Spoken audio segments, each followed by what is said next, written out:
All right. Shalom, shalom by Yafya Allah. It's Atka Kabashayna with WFI Detroit. First and foremost, I want to give a call. Halam, Yahweh, Bashim Mashiach, Wamalak Yahweh. That's all praises to the Heavenly Father in the name of His only begotten Son, the anointed Savior of Yasha Allah. You princes of the power, you blacks, Hispanics, and Native Americans. Right. And today's topic, right, we're going to go into an in-depth breakdown. Going into the 7 major captivities of part 1, the Egyptian captivity. Right, we're going into the Egyptian captivity. Right, so you have to have, your Bible, your Apocrypha, a notebook, highlighters, and a pen or pencil. You have to be ready to take notes because we're finna dive into this thing and get in depth, man.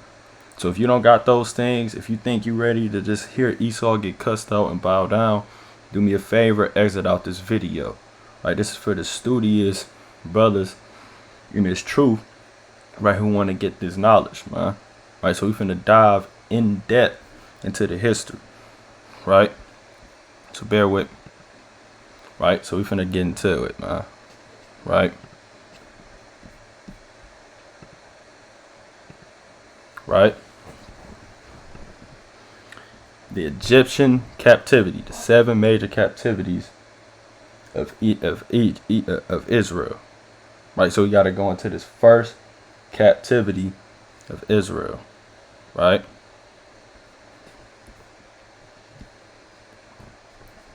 So I want to start off with a couple of quick precepts. Right, just to show you that the Israelites were in slavery in Egypt. Right. It's the book of Micah, chapter 6 and verse 4. It says, "For I brought thee up out of the land of Egypt, and redeemed thee out of the house of servants. And I sent before thee Moses, Aaron, and Miriam." Right? So the Lord said He redeemed Israel out of Egypt, out of the house of servants. Right? Because they were slaves in Egypt. Here's another precept. Right, it's the book of Deuteronomy, chapter 24, verse 18.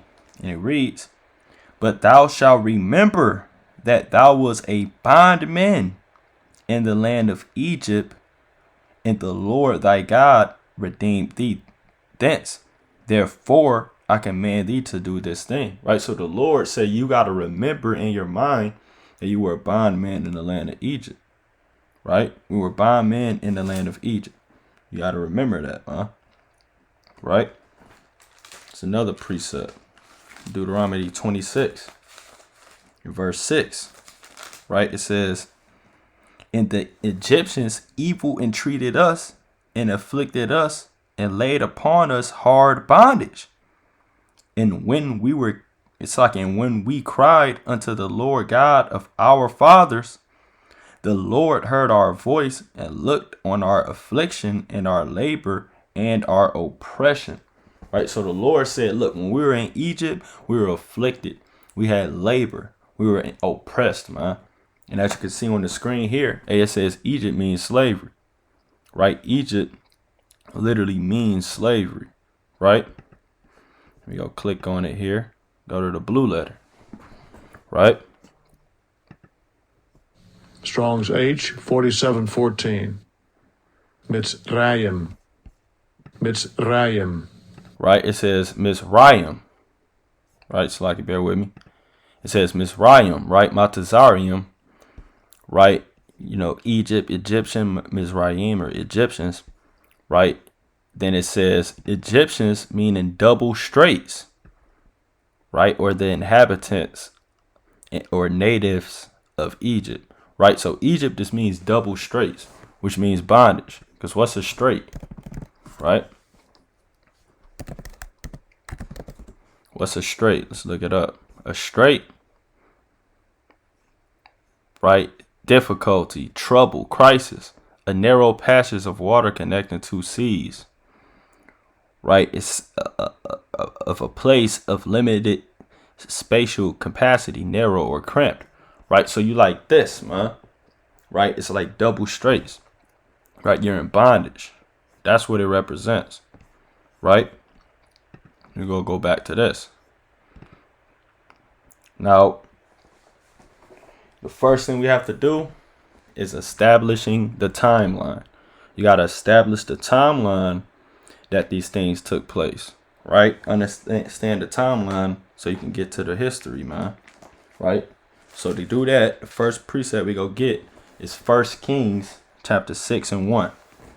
And it reads, "And it came to pass in the 480th year after the children of Israel were come out of Egypt." Right? So it's 400 years, 80 years after, in the 4th year of Solomon's reign over Israel. Right? So we're looking at the 4th year of Solomon's reign. Right? It says, "In the month Zeph, which is the 2nd month, that he began to build the house of the Lord." Now Solomon started reigning, right, 970 BC. So 4 years into his reign would be 966 BC. So now you have to calculate 480 years after that. You're looking at, or before that, you're looking at 1446 BC. Right? So 1 Kings 6 and 1 is placing the Exodus, right, when Israel left Egypt, at 1446 BC. Right? Let's get some more accounts on that. Right, so we go to the book of Judges, right? Judges 11, verse 25. Right? Now this is going into Jephthah, right? The Gileadite. This is one of the judges, right? During the time of Samson, right? When you had Dan and you had Ephraim, right? They were teamed up fighting against the Philistines because they're on that side of the Jordan. You had Gilead fighting off the Ammonites, right? Because in first, let me get that real quick, right? In the book of Judges chapter 10, right? Judges chapter 10 and verse 6. It says, "And the children of Israel did evil in the sight of the Lord, and served Balaam and Ashtaroth, the gods of Syria, and the gods of Zidon, and the gods of Moab, and the gods of the children of Ammon, and the gods of the Philistines, and forsook the Lord, and served not him. And the anger of the Lord was hot against Israel, and he sold them into the hands of the Philistines and into the hands of the children of Ammon." Right? So you had the children of Ammon on this side of the Jordan, and then the children of the Philistines on the other side oppressing Israel. Right? So this is during that time. During the time of Samson being raised, during the judge Eli and Samuel being raised during the times of Judge Samson and Eli, and during the times of Jephthah. Now this is actually Jephthah speaking here, right? And it says in Judges 11 and 25, it says, "And now art thou anything better than Balak, the king of Zephyr, king of Moab? Did he ever strive against Israel, or did he ever seek to fight or ever fight against them?" Right? So he's basically trying to talk the king down from fighting with Israel, trying to get their land back, the king of Ammon. Right? He says, "While Israel dwelt in Heshbon and her cities, and in Slakia for the language, it says, in her towns, and in the cities that be along by the coast of Arnon, 300 years. Why therefore do ye not recover them within that time?" So he said, look, we was dwelling in all these lands for 300 years. Right, Slakia, bear with me. Make sure this thing's still recording. Right, all praise to the Most High. So the Lord, right, bear with me. Right, he said 300 years, man. Right? It was dwelling in Heshbon. Right? So you got 300 years from 1406, because remember, they was 40 years in the wilderness. That's when they actually went into this land, Heshbon. Right? The land of Heshbon. That's when they would have went into this land. Right? So that puts it at 1106 BC. Right? That's only about 53 years from Saul. So it all puts it in perspective in around that same timeline. Right, this is the time of the judges. All right. So it would have been around this time period. Is further proving they were there around this time. Right, and here's further proof, because you got something called the Menupa Stele. Right, I might be blocking it. Let me get rid of myself right there, in this case I'm blocking it. Right, pull this back up. Right, the Menupa Stele. Right, it was discovered in 1896. Right, and it's dating back to 1208 BC.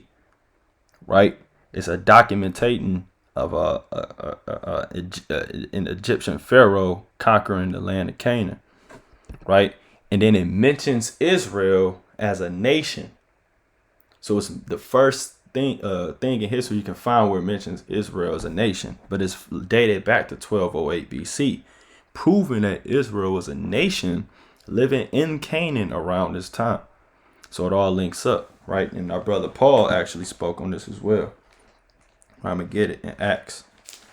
And this is Acts chapter 13, verse 26. Right? It says, men, right, slack it. That's what I want. No, that's not what I want, slack it.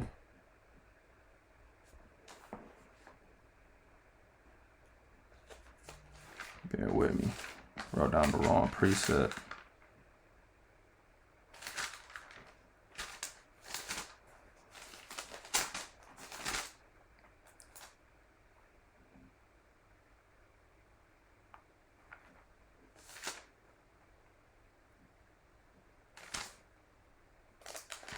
Right, Acts 13. And see where I want to start.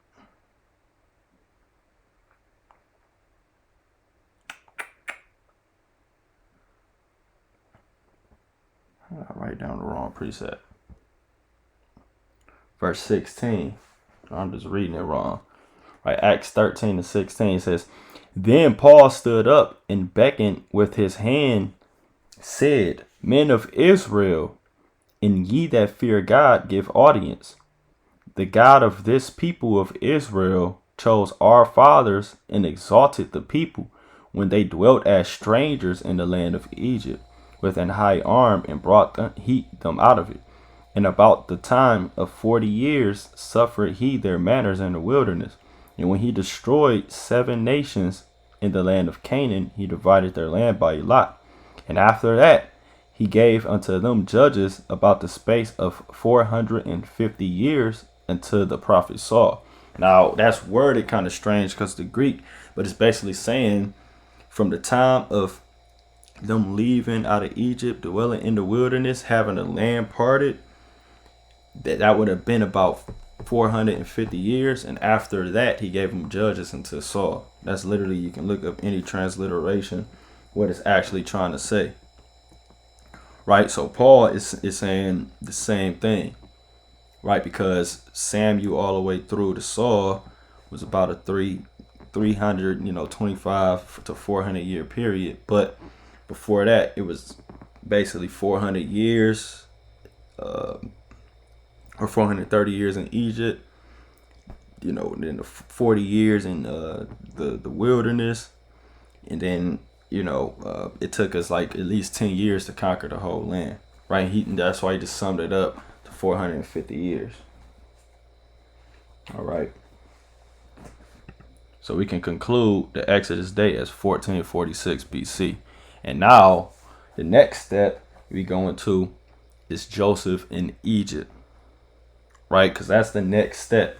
Joseph was sold into Egypt, right? Joseph was sold into Egypt. All right, put myself back on the screen here. All right, so Joseph was sold into Egypt. That's the next step here, right? So we established the timeline, right? It's 1446 BC. is when the Exodus was. So Joseph in Egypt, right? We get this in Psalms. Right, this is the book of Psalm, chapter 105 and verse 17.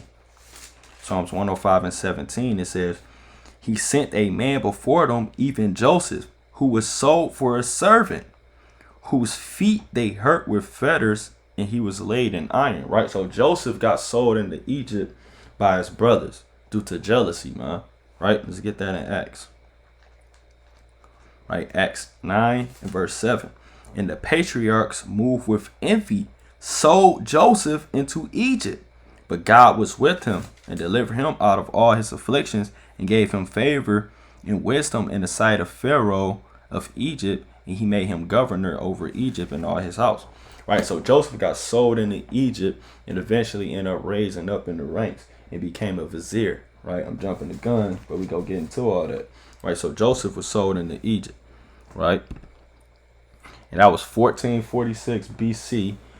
That's, of course, the time of, like I just brought out, that's the time of the Exodus. Now, I'm going to get this quick precept to show you how long we were actually in Egypt.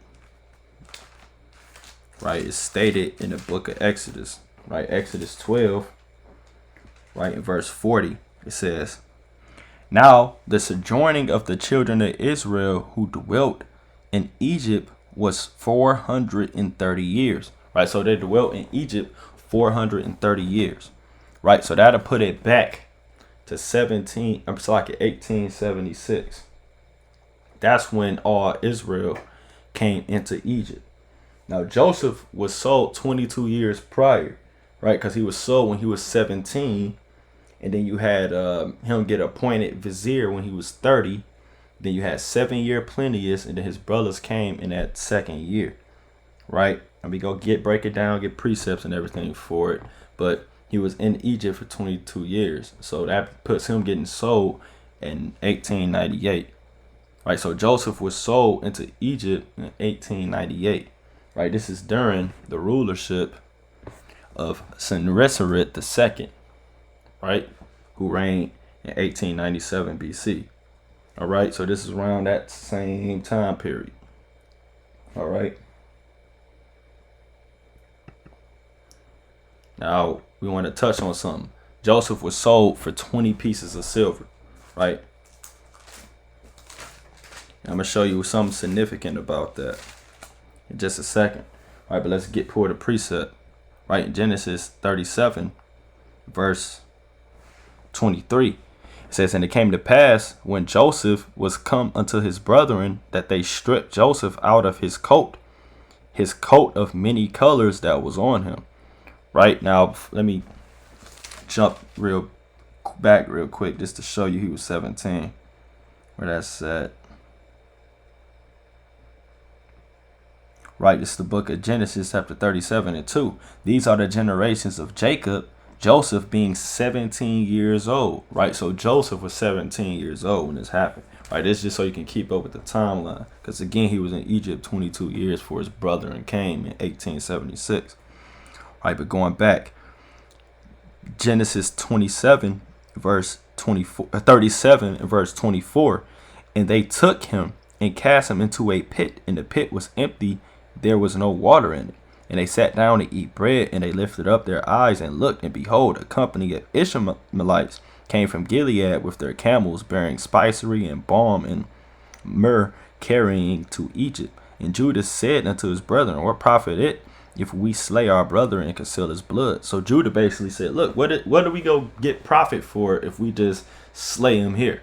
Right? Let's sell him to these Ishmaelites. Right? He said, come, let us sell him to the Ishmaelites. And let not our hand be upon him, for he is our brother and our flesh, and it's like in his brethren were content. Then there passed by Midianites, merchantmen, and they drew and lifted up Joseph out of the pit, and sold Joseph to the Ishmaelites for 20 pieces of silver, and they brought Joseph into Egypt. Now I want to touch on that 20 pieces of silver, right? Because according to Hammurabi's code, law 152 or 252, 214 and 116, men were actually valued at one third of a mina, right? Now I want to actually just go to these laws, right? This is Hammurabi's code here, right? This is the so-called code of laws, right? What is it? Law 116. Check it out. Right, it says, if the prisoner die in prison from blows or maltreatment, the master of the prison shall convict the merchant before the judge. If he was born man, the son of the merchant shall be put to death. If it was a slave, right? So a slave, he shall pay 1/3 of mina of gold. Right? So he had to pay 1/3 of mina. Right? Now we gonna go down to 214. Right? Out of Hammurabi's code. Where is it? 214, I believe. It says, if this maidservant die, he shall pay 1/3 of a mina. Right? And the last one is 252. Right? It says, if it says, if he kills a man's slave, he shall pay 1/3 of a mina. Right? So now we got to understand, what is a mina. A mina, according to Wikipedia, is basically 60 pieces of silver. Right? A mina. Right? It's an ancient weight, and it's basically 60 pieces of silver. Right? So 1/3 of that, right, will be 20 pieces of silver, and that's what Joseph was sold for. Now Hammurabi, that's pretty plain upon tables. Now Hammurabi's code was written around 1755 BC. Right, that's only 143 years before Joseph was sold. So people got sold, and it was around that same price range. Right, just to prove this price range around that time is what Joseph would have got sold for. Right, now you got to touch on Horus Road. Right, because the Israelites, they had to get there. Right, and you had a famous road called Horus Road, as you can see here, going all the way through here, through the land of Canaan from Egypt. Right, so I want to touch on Horus Road. Right, this is Exodus chapter 13. Right, verse 17. It says, and it came to pass, when Pharaoh had let the people go, that God led them not through the way of the Philistines. Now the way of the Philistines is this road here. It's known as Horus Road, or the way of Horus. Right, that's what it's talking about. And it says, although that was near, because where they were dwelling, as you see, it says Pi Ramses here, right, in the land of Goshen where they were dwelling, the road was actually right there. Right, and we go prove all that. Now it says, for God said, lest peradventure the people repent when they see war and return to Egypt. Now he says, if they repent and basically change their mind when they see war, because this road was heavily fortified with Egyptian armies. Right, click this. Right, check it out. This is them excavating. It says, newly discovered fortress on way of Horus in Egypt stood centennial against his enemies. Right, see that?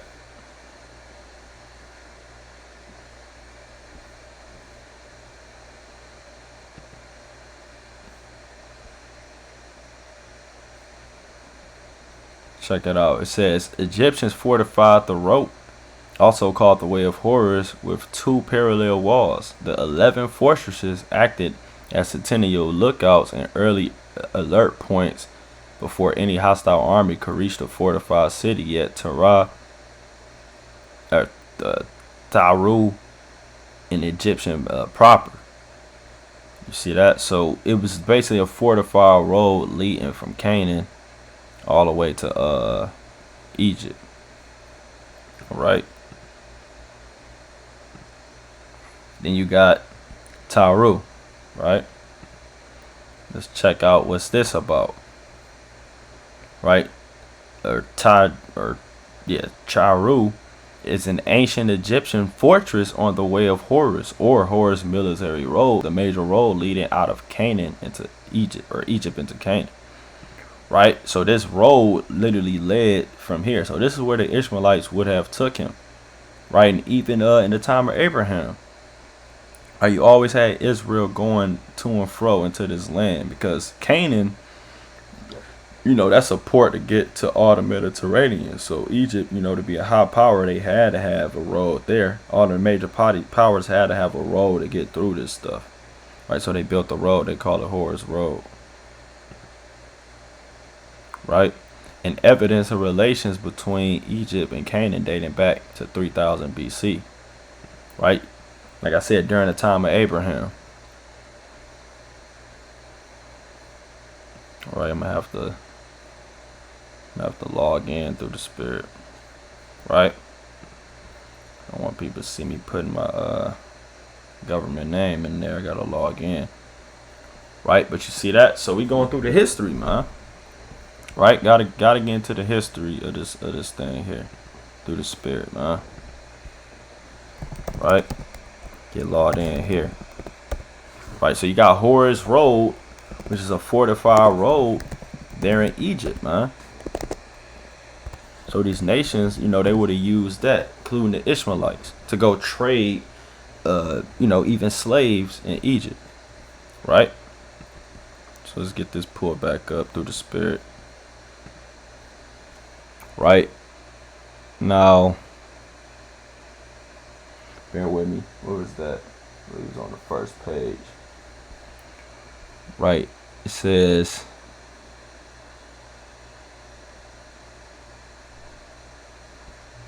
here it is. It says, in Egypt, it's like I thought I could highlight it, but it says, in Egypt, the finds of Canaanite origin consist. Well, hold on. This is the article. It said the relations between Egypt and the land of Canaan during the 3rd millennium BC. Right, now this is evidence here. It says, in Egypt, the finds of Canaanite origin consist mainly of clay vessels, as well as several graphic depictions on wooden and ivory labels of Canaanites bearing Canaanite vessels. Right, so basically they found all kind of vessels and things like that of the Canaanites in Egypt dating back to 3000 BC. Again, that's during the time of our forefather Abraham. Right, so we always had relations with Egypt. So Horus Road was the way to do that, man, including trading slaves. All right, now back to Joseph, man. Right, what is an Asiatic? Right, according to Wikipedia, a foreigner from the Middle East. That's what an Asiatic is. It's just a foreigner coming from that land, from the so-called Middle East. Right, non-Egyptians were used for forced labor. Right, this is proven that Asiatics, foreigners from the Middle East, were always sold as slaves into Egypt. This further solidifying the biblical account of Joseph being sold. Right, this is another article here. Right, bear with me. I want page 7. What I want exactly. Right, check it out. Asiatic presence. Right, this is called the different aspects. Right, it's called the different aspects of mobility and migration during the Middle Kingdom. Now, the Middle Kingdom was what we're reading about with Sennacherib II during the time of Joseph. Right, now it says, the strengthening relationship with the Levant certainly made it easier and more common to travel in both directions. Right, which, we read that about. In fact, people of northeastern origin are respected in many different professions and social millennia during the Middle Kingdom. People with non-Egyptian names can be found, from prisoners who have been used for forced labor to domestic servants to high-ranking officials in Egyptian administrations, even within the royal house. Right, so people that was non-Egyptian were prisoners, they were forced laborers, they were domestic servants for high-ranking officials. Now, wasn't Joseph a man that was in forced labor as a high-ranking official? Right? Right? Joseph was sold to a high-ranking official as a foreigner, right? During the Middle Kingdom, right? So this is the book of Genesis, chapter 39 and verse 1. And Joseph was brought down to Egypt, and Potiphar, an officer of Pharaoh, captain of the guard, an Egyptian, bought him of the hands of the Ishmaelites, which had brought him down thither. And the Lord was with Joseph, and he was a prosperous man, and he was in the house of his master, the Egyptian. Right, so Joseph was sold, man, to a high-ranking Egyptian official, the captain of the guard, Potiphar. Right, playing upon tables, man. Right. Then you have records of Asiatic slaves. This is just further proof. Where's my mouse disappeared on me? Slack, y'all, hell broke loose. Right. Right, so you got records of Asiatic slaves. Bear with me, that's first intermediate period. Right, it says right here, second paragraph, or you know what? Let's start here. It says during the Middle Kingdom, right? And let's click this real fast. Right. It's the same time period we're reading about, right? If you see when it was established and de-established, right? Just to get that out the way, just to prove that. But it says during the Middle Kingdom, records show that coerced laborers, including conscripts, fugitives, and royal laborers, the Rizner Papyrus and the El Luhan Papyri depict prisoners being employed in state enterprises. Papyrus Brooklyn also shows forced labor being performed on arable state land. If an individual experienced coerced labor attempted to escape, or it's like that's really it on that. So basically, these documents show that men were getting forced into labor. Right? Men were being slaves, man. Right? Now, something else here that I want to get. Right? It says military insurrection continued to reduce Asiatics to slavery. Right? Foreigners from the Middle East.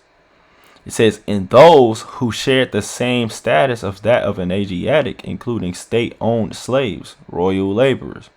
Asiatics could often have Egyptian names, but sometimes encrypt. Well, that's pretty much it. Right? And it says both Asiatics and state-owned slaves could perform a variety of jobs. Right? So they were royal laborers. They was forced into just all kind of hell breaking loose. So that's records of Asiatic slaves in Egypt, fitting the Bible. Right? Persons could be bought and sold and inherited. Right? There's further proof of slavery. Check this out. This is a Shemitic person as a slave, man. Right? It says the ancient Egyptians kept slaves, many of them captives of war. There was even a house of female slaves that produced them. Right? It says chattel slavery. Right? Chattel slavery is attested in Egypt from the late 3rd millennium BC onward. People could be bought and sold and inherited and made thus be called slaves in the legal sense of the word, although Egyptian terminology is vague. Right, so people was bought and sold as slaves, man. Right, playing upon tables. Right, what more proof do we need, right? So, basically, the Ishmaelites, they took Joseph down. Their brothers sold him. They took him down Horus Road. He sold him to Potiphar, a high-ranking official during the Middle Kingdom.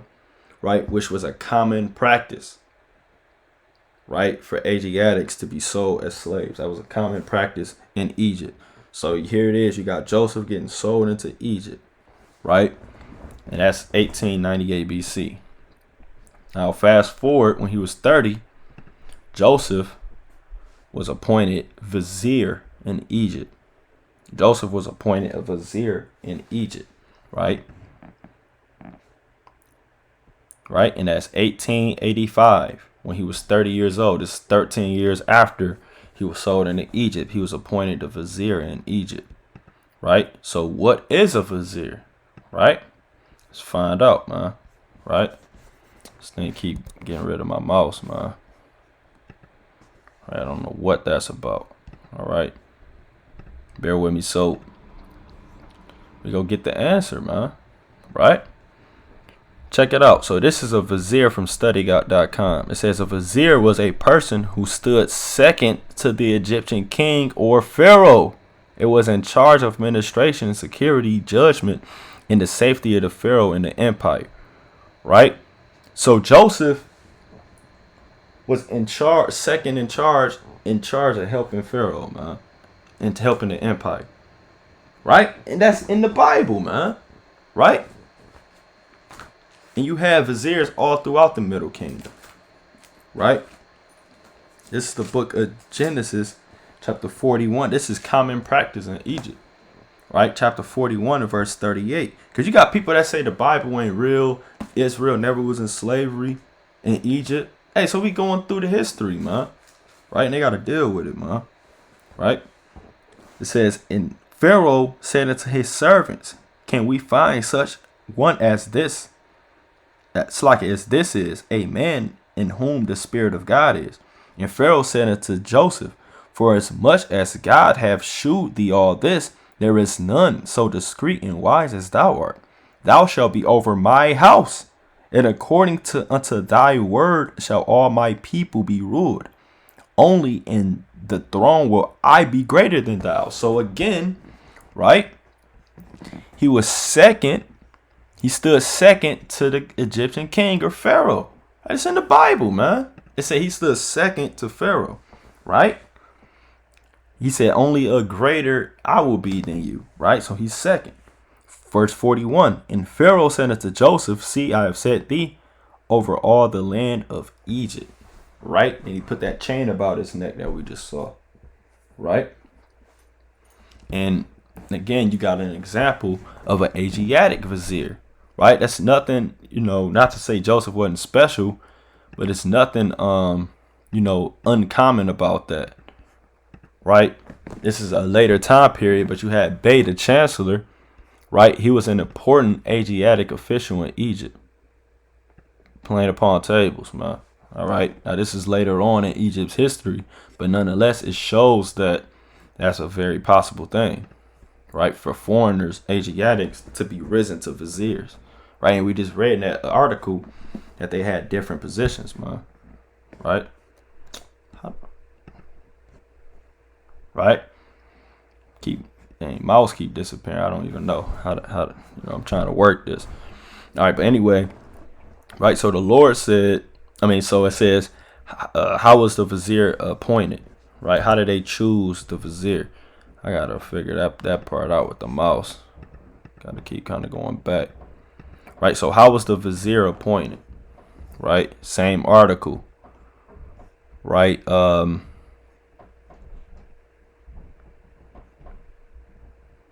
it says a vizier is a little like a general manager for sports. Right, it basically says the owner is the one calling the shots, but the team owners are always, socializing, things like that. Okay.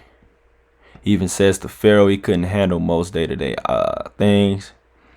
And that's, of course, what Joseph did, right? Because he was tending to the kingdom. Right? I think this is what I want. I should have it here. Right? It says, usually the vizier was a loyal follower of Pharaoh who possessed certain desirable skills and was placed in the position by the Pharaoh. Right, so what skill did he have? He had the skill of reading and interpreting Pharaoh's dream. This is why he was raised to vizier. Right, and that's Genesis. We go get it real fast. Genesis 41 and 14. It says, Then Pharaoh sent and brought Joseph, and they brought him hastily out of the dungeon, and he shaved himself and changed his garment and came into Pharaoh. And Pharaoh said unto Joseph, I have dreamed a dream, and there is none that can interpret it. I have heard say of thee that thou canst interpret, so I canst understand a dream to interpret it. And Joseph answered Pharaoh, saying, It is not in me. God shall give a Pharaoh an answer of peace. So he desired him because he was basically a man of the Most High. He interpreted that dream, and he had a plan in place to actually help out with that dream.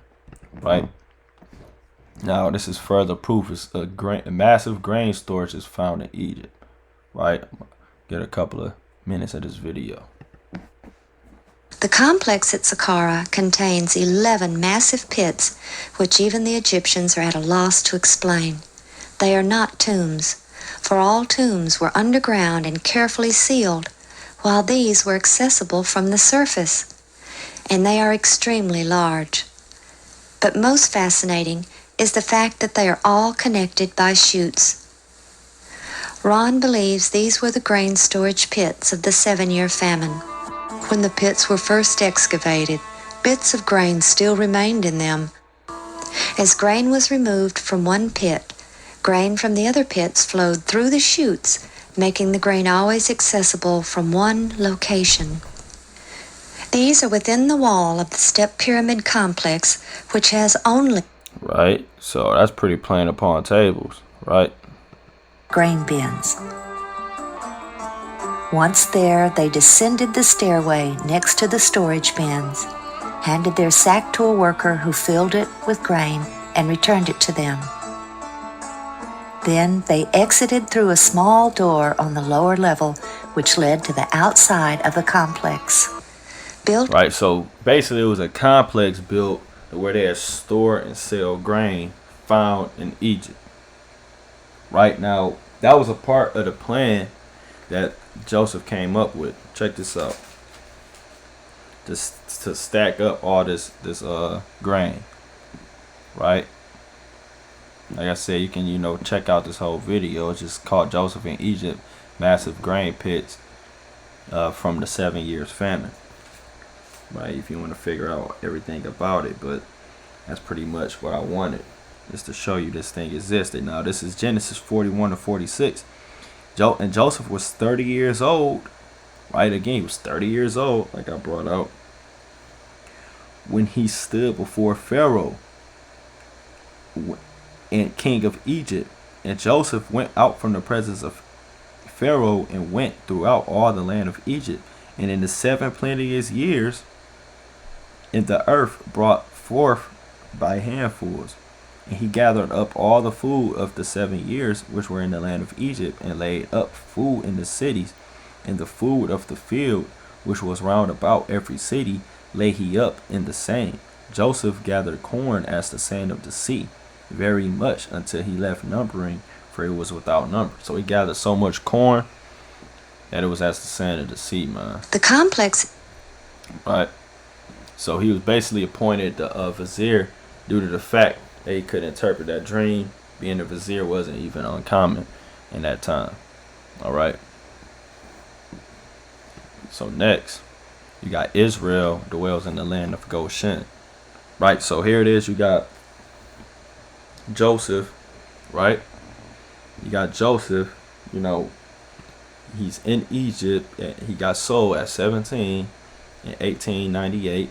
And then he was appointed for the vizier when he was 30, right? So that's 13 years later. And then you got 7 years plenteous, and then 2 years were in the famine. That's when his brothers came, while it was 2 years within the famine. So now in 1876, his brothers got appointed to stay in the land of Goshen, right? In the land of Goshen, right? This area here. And as you see, this is all desert land around it. But that's the green. This is where all the rivers in the sea is, man. Right? And that's where Israel stayed at. Once he got sold, once he got appointed vizier. Because we read and he was lifted up. Right? Slocky, bear with me. Right? we read that he was lifted up, Joseph, that he was lifted up to a high status in Egypt. So once he had that high status, like the Lord said, he would make him governor. That's when, he had to, say so to get us put into that good land. Right, now this is Genesis 47, verse 1. It says, Then Joseph came and told Pharaoh and said, my father and my brethren and their flocks and their herds and all that they have are come out of the land of Canaan, and behold, they are in the land of Goshen. And he took some of his brethren, even 5 men, and presented them unto Pharaoh. And Pharaoh said unto his brethren, What is your occupation? And they said unto Pharaoh, Thy servants are shepherds, both we and also our fathers. Right, so he took 5 of the Israelites, went and presented themselves before Pharaoh. They're basically asking, can they stay in Goshen? It says, They said moreover unto Pharaoh, For to sojourn in the land are we come, for thy servants have no pasture for their flocks, for the famine is sore in the land of Canaan. Now therefore we pray thee, let thy servants dwell in the land of Goshen. And Pharaoh spake unto Joseph, saying, Thy father and thy brother are come unto thee. The land of Israel, it's like the land of Egypt is before thee, and the best of the land make thy father and brethren to dwell in the land of Goshen, let them dwell. And if thou knowest any man of activity among them, make them runners of my cattle. Right, so he said, look, man, the land of Egypt, you got it, man. Right, so, hey, let them dwell in Goshen. That's what Pharaoh was saying. Right, in the best of the land. Right, now Goshen was called, it's a modern day Tel El Deba. Right? Right? And Avaris, the Hyksos capital, is the same thing as Goshen and Tel El Deba. Right? I want to prove that real fast. Right, Avaris was the Hyksos capital of Egypt, located in modern site of Tel El Deba in the northeastern region of the Nile Delta. Right, the Nile Delta right there. Right, now where I want exactly. When you jump down to history right here, it says Slaki. Right, it says after Ramses the second, it's like all hell broke loose. It said after Ramses the second constructed the city of Pi Ramses roughly 2 kilometers to the north and superseding Avaris, large portions of the former site of Avaris was used by inhabitants of Pi Ramses as a cemetery, and part of it was used as a naval base. Right, so it was only basically like 1 mile. That's like 1 mile. It's actually 1.2 miles from Avaris. So it's all the same area. Right? So pretty much the land of Goshen was also known as Ramses. Right? Right? Goshen was also called Ramses. Right, now check this out. That's in the scriptures. Right, so Goshen, right, which is located in Avaris, and we know that because it was Goshen was also, well, Avaris' name was changed to Ramses, right? But Ramses is where Goshen is, right? So it's all synonymous. That's what I'm trying to say, right? Now this is Genesis, right? Just to prove that, 47 and jump to 11. It says, and the place his father and his brethren, and gave them a possession in the land of Egypt, in the best of the land, in the land of Ramses, as Pharaoh had commanded them. Right, so it was also called Ramses, right, plain upon tables. And then even when you look at the field of Zoan, right, when you read Psalm 78 and 12, it tells you that which is a city in that land, in that region. It tells you that. Right, it's a city right there, right next to Avaris. Right, so that's all the same area, the land of Goshen. Right, Tel El Deba. Right. I think I might be in the way or something. Right.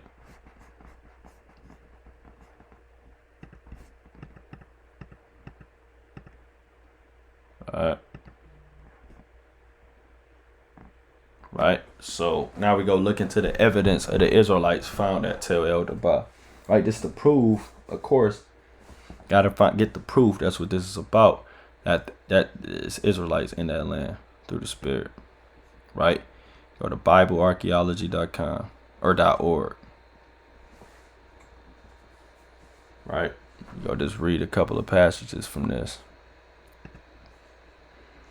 Right, so go jump to the history of Tel El Dabah. It says we can divide the history of the site into three periods: pre-Hyksos, Hyksos, and post-Hyksos.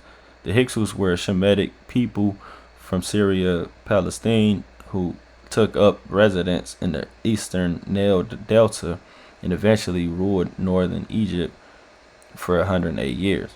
Here it is, the point. I says Jacob and his family arrived in Egypt around 1883 BC, based on the Exodus date of 1450. That was the pre-Hyksos period, when the name of the town was Raut, or Raut Thai, the door of the two roads. Right, Salaki. Keep reading on this. Right, so that's going into that. Now it's saying, can this be the Israelites? It says the earliest evidence for Asiatics at Roatai or Roatai occurs in the late 12th dynasty. Right, the late 12th dynasty. That's what we're reading about. This is literally the late 12th dynasty during Senuseret the second, Senuseret the third. This is the late 12th dynasty. They said it was at the time a royal settlement was founded. It was unfortified, although there were many enclosure walls, most likely for keeping animals, which we know they were doing. This is why they needed that land, to keep their animals. It says the living quarters consisted of rectangular huts built on sand bricks.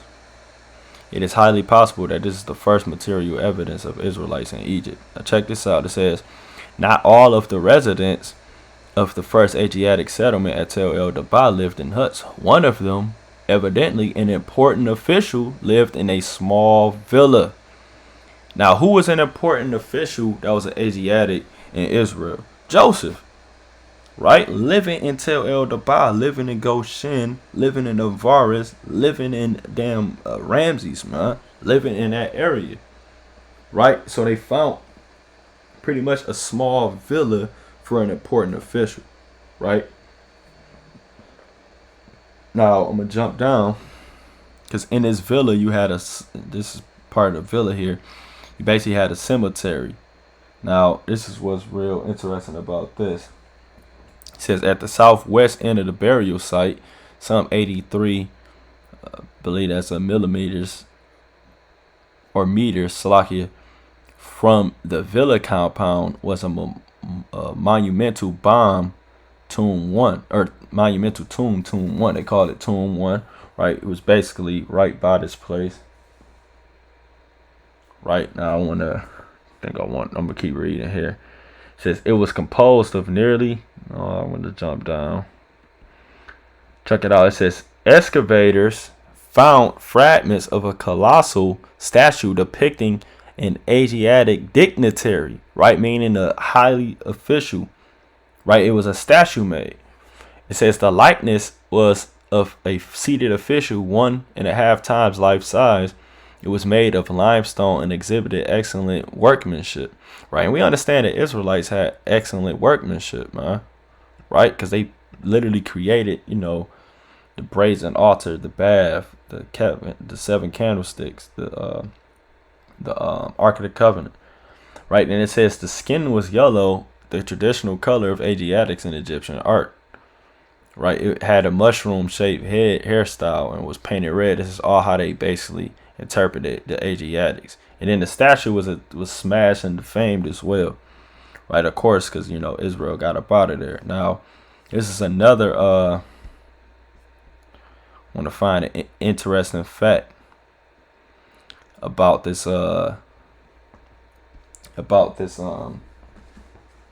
this burial site, Right, it says, inside the burial chamber, excavators found fragments of an inscripted limestone sarcophagus and a few bone fragments, but not intact skeleton as the other tombs in the cemetery. So all the other tombs had an intact skeleton, except this one tomb. Check it out. It says, sometime after the burial, a pit was dug at the end of the chapel and a tunnel dug into the burial chamber. The coffin sarcophagus was then broken and the remains of the deceased were removed by tomb robbers. It was common for tombs to be broken into in antiquity and the values removed, but to have the whole body taken is highly unusual. You see that? Now, wasn't Joseph's body taken? Right? Joseph was buried in Egypt, right? If you don't know, let's get it real fast. It's Genesis 50. Genesis 50 and verse 22, where I'm gonna get to the point. Verse 25. Right, it says, and Joseph took an oath to the children of Israel, saying, God will surely visit you, and ye shall carry my bones from thence. So Joseph died, being 110, and they embalmed him and put him into a coffin in Egypt. So he was put into a coffin in Egypt, a sarcophagus, right? And then when you jump to Exodus 13 and 19, check this out. It says, and Moses took the bones of Joseph with him, for he had straitly sworn unto the children of Israel, saying, God will surely visit you, and ye shall carry my bones away from hence. Now they said it was every other tomb in the cemetery had their skeleton intact, but one coffin was broken into and the whole body was taken. Now they say that's highly unusual. They usually just take the pearls and the gold. They don't take the skeleton itself. They got all kind of intact skeletons from Egypt. So what was so different about this? Coincidence? I think not, man. Right? So Joseph basically was allowed to have his brothers move there, and from here, Israel flourished. Israel grew, right? Straight up. I'm going to get this, right? Judith chapter 5 and verse 10. It says, but when a famine covered all the land of Canaan, they went down into Egypt and sojourned there. And while they were nourished, it became there a great multitude, so that one could not measure their nation. Right? So we just read that. Famine in Canaan, they came to Egypt, stayed in Goshen, they flourished and grew into a nation. Right? Because it was just 70 souls that came to Egypt. Now they're a whole nation. They estimate from 2 to 3 million people. Right? Therefore, the king of Egypt rose up against them and dealt subtly with them and brought them low with labor and brick and made them slaves, man. Right. So now as we're flourishing in Goshen, right, in the land of Egypt, at some point we got through in slavery because there was a Pharaoh that knew not Joseph. Right. So the Israelites were made slaves in Egypt. Right, forced labor on a massive scale, right? So which Pharaoh knew not Joseph? We already got the timeline established, right? So this is after the 12th dynasty, going into the 18th dynasty.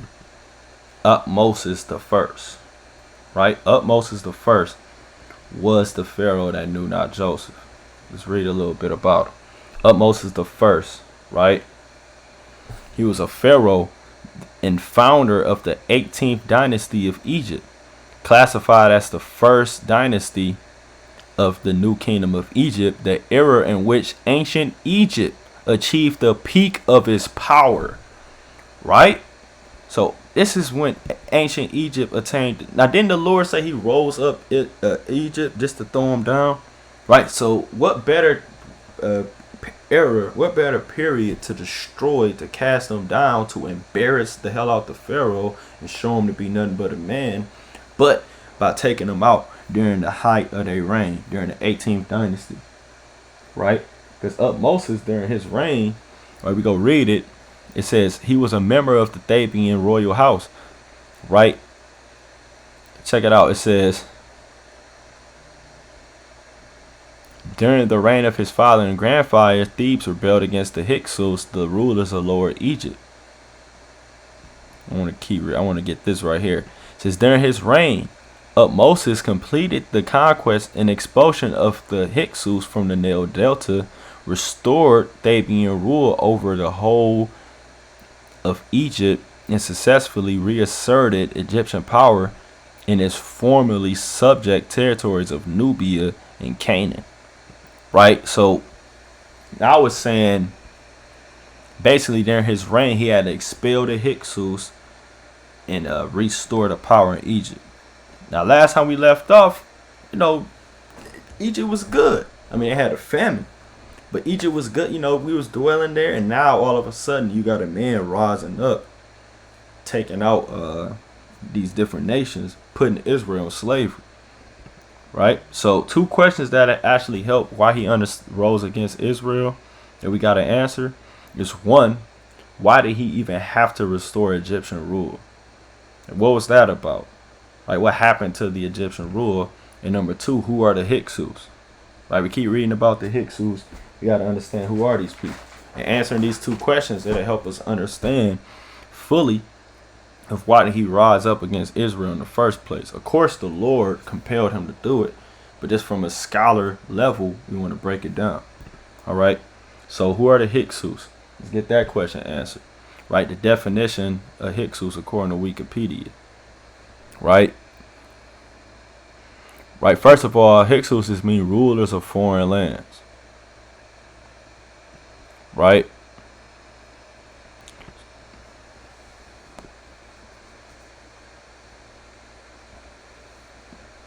I want to see exactly what I want. Yeah, that's what I want then. It says the seat of power of these kings was in the city of Horus. Right, that was the capital. It says the term Hyksos is usually ethnical to designated people of probable West Semitic Levantine origin. It says while Manetho portrayed the Hyksos as invaders and oppressors, this interpretation is questioned in modern Egyptology. Instead, Hyksos might have been preceded by groups of Canaanite peoples who gradually settled in the Nile Delta from the end of the 12th dynasty, right? The 12th dynasty, right, of Egypt. Right, that's what we were just reading about, the 12th dynasty. Slaki. How'd I get rid of that? Oh, hell broke loose. But the 12th dynasty of Egypt. Right?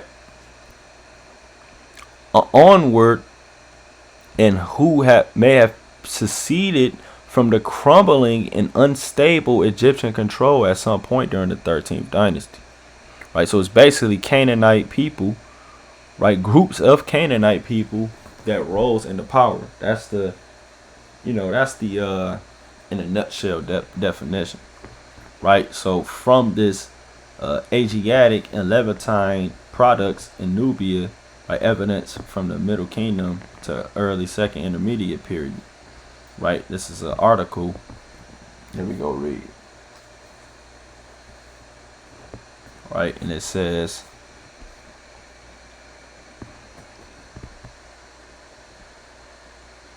right, is this what I wanted? I'm supposed to be on page 1. Right, bear with me. Right, from this article here, page 1, it says the period spanning from the Middle Kingdom and Second Intermediate period witnessed heightened interactions, right, between the Egyptians and their neighbors. Various groups from the Near East and Nubia traveled into Egypt for diplomatic, commercial, vocational, right, vacations, or different jobs, and as some would argue, hostile purposes. Egyptian rulers also embarked on several military and commercial campaigns to the south and northeast, safeguarding Egyptian economic interests while satisfying ideological responsibilities. Right, it says Middle Kingdom interests in the Levant were largely commercial in nature, with little evidence for direct administrative control. Right, then it talks about Nubia, but we want to touch on this. It says eventually groups of Near Eastern origin increased in population and power in Egypt. Their dominance likely manifested in a rise of independent dynasties in the Delta, including that of the Hyksos.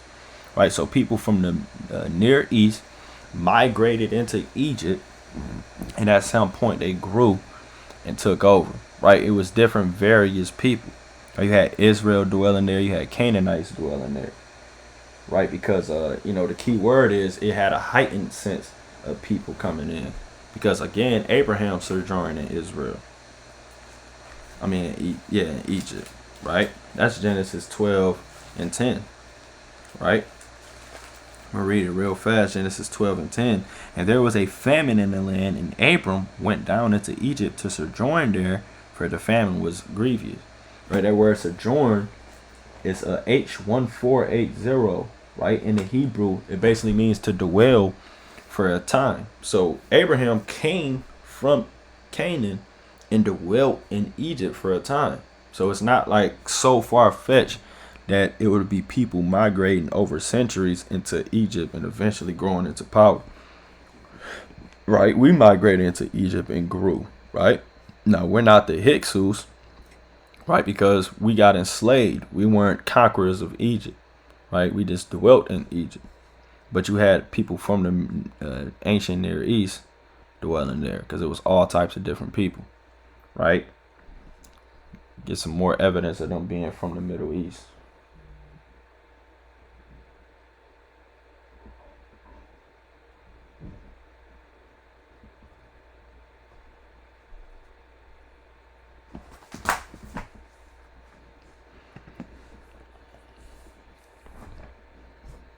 Customize and save with Liberty Mutual. Ball.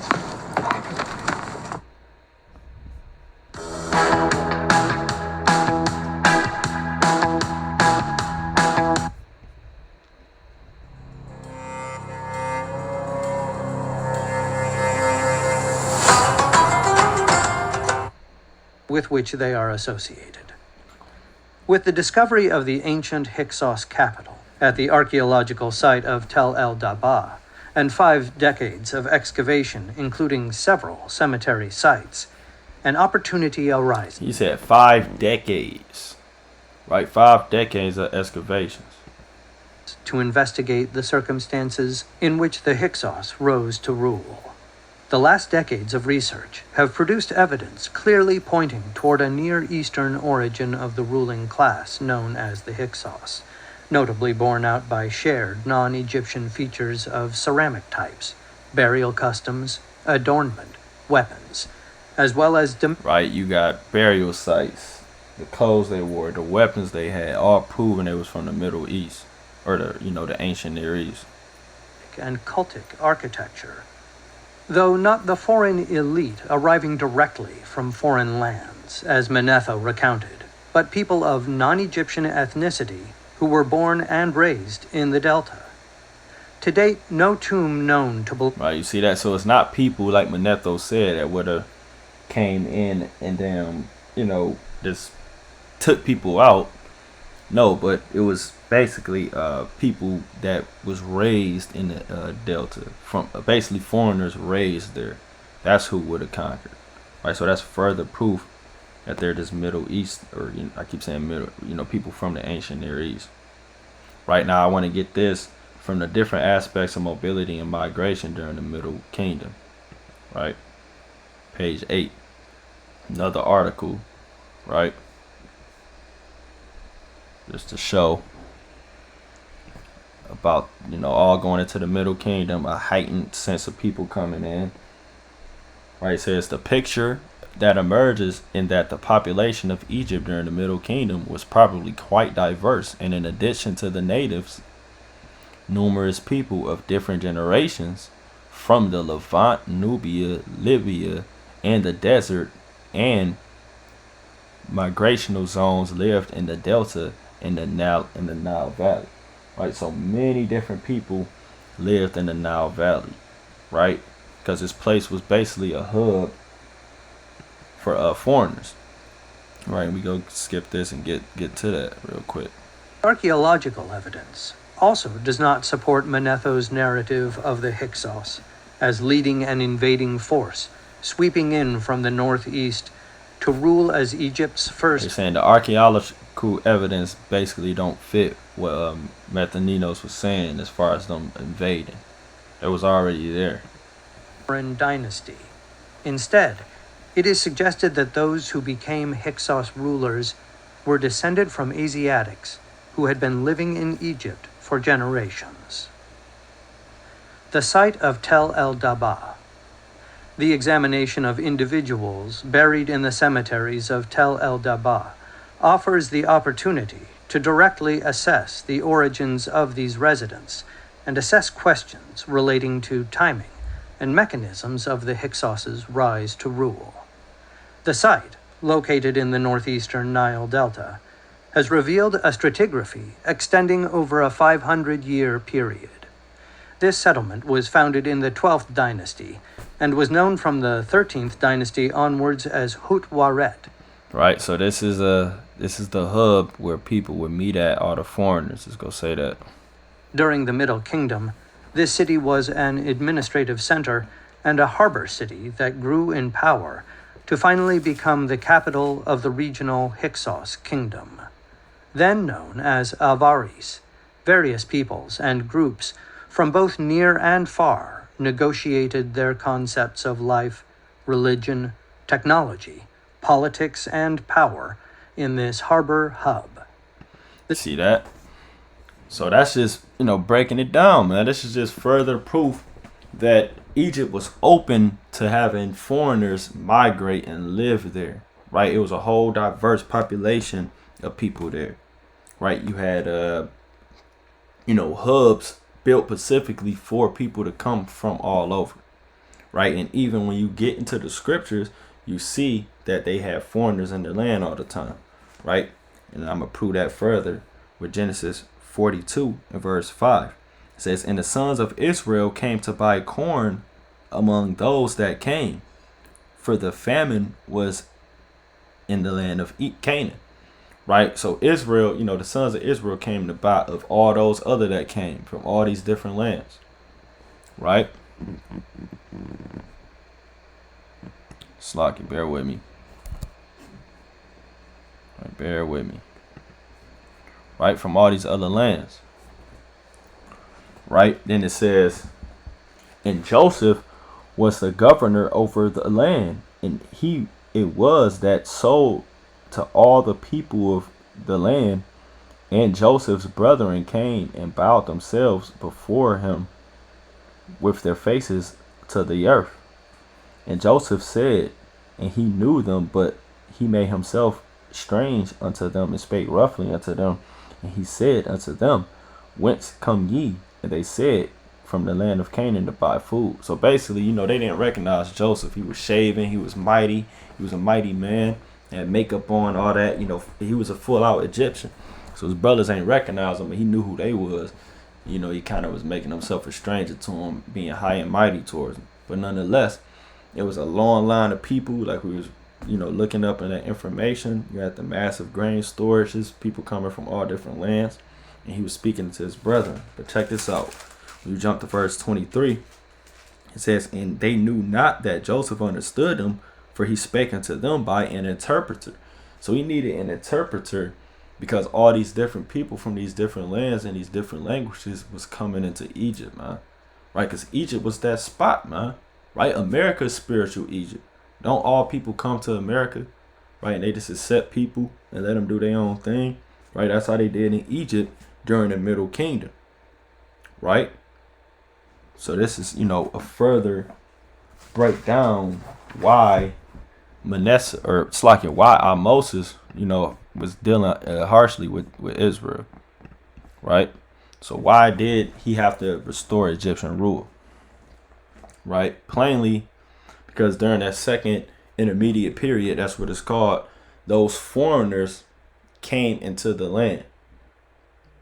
Or not during the second intermediate period, but during the Middle Kingdom, foreigners were coming into the land. But during the second intermediate period, Egypt was in a weakened state, and it's basically got sandwiched between the Cushites and between the Hyksos, right? And Pharaoh after Pharaoh tried to restore Egyptian rule, but Ahmose was actually successful, so he restored that Egyptian rule. Right?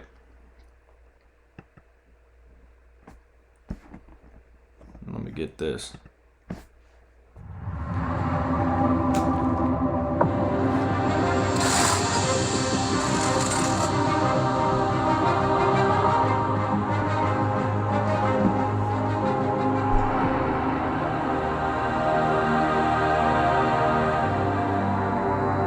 The transition to the 13th dynasty seems to have been a smooth one as they continued to rule from an area just south of Memphis. This dynasty is considered a lost dynasty.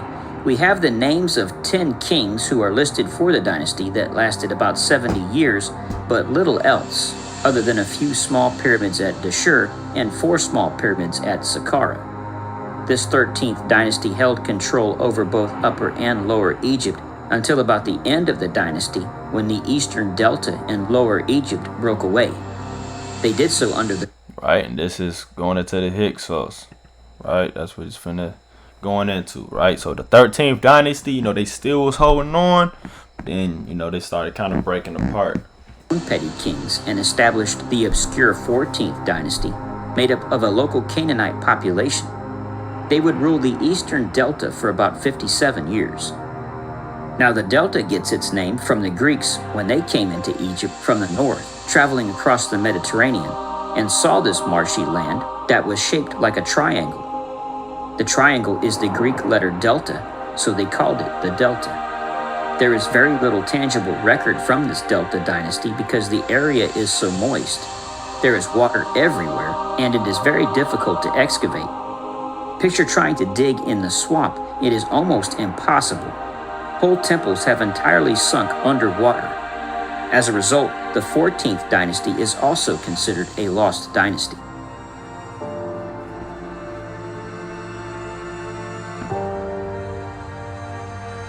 It appears a prolonged famine struck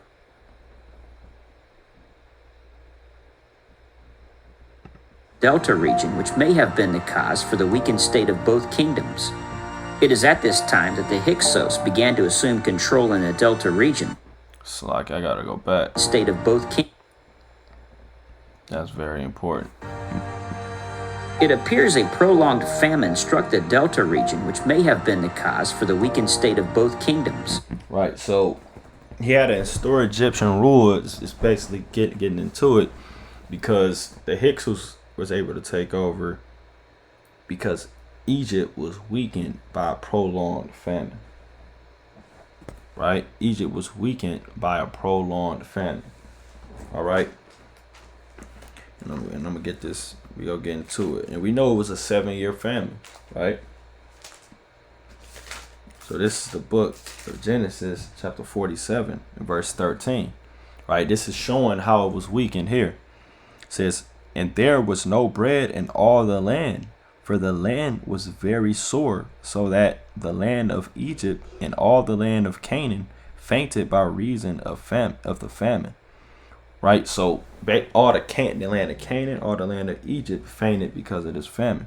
And Joseph gathered up all the money that was found in the land of Egypt and in the land of Canaan, and the corn which they bought, and which they bought, and Joseph brought the money into Pharaoh's house. And when the money failed of the land of Egypt and of the land of Canaan, all the Egyptians came unto Joseph and said, "Give us bread, for why should we die in thy presence? For the money faileth." Right?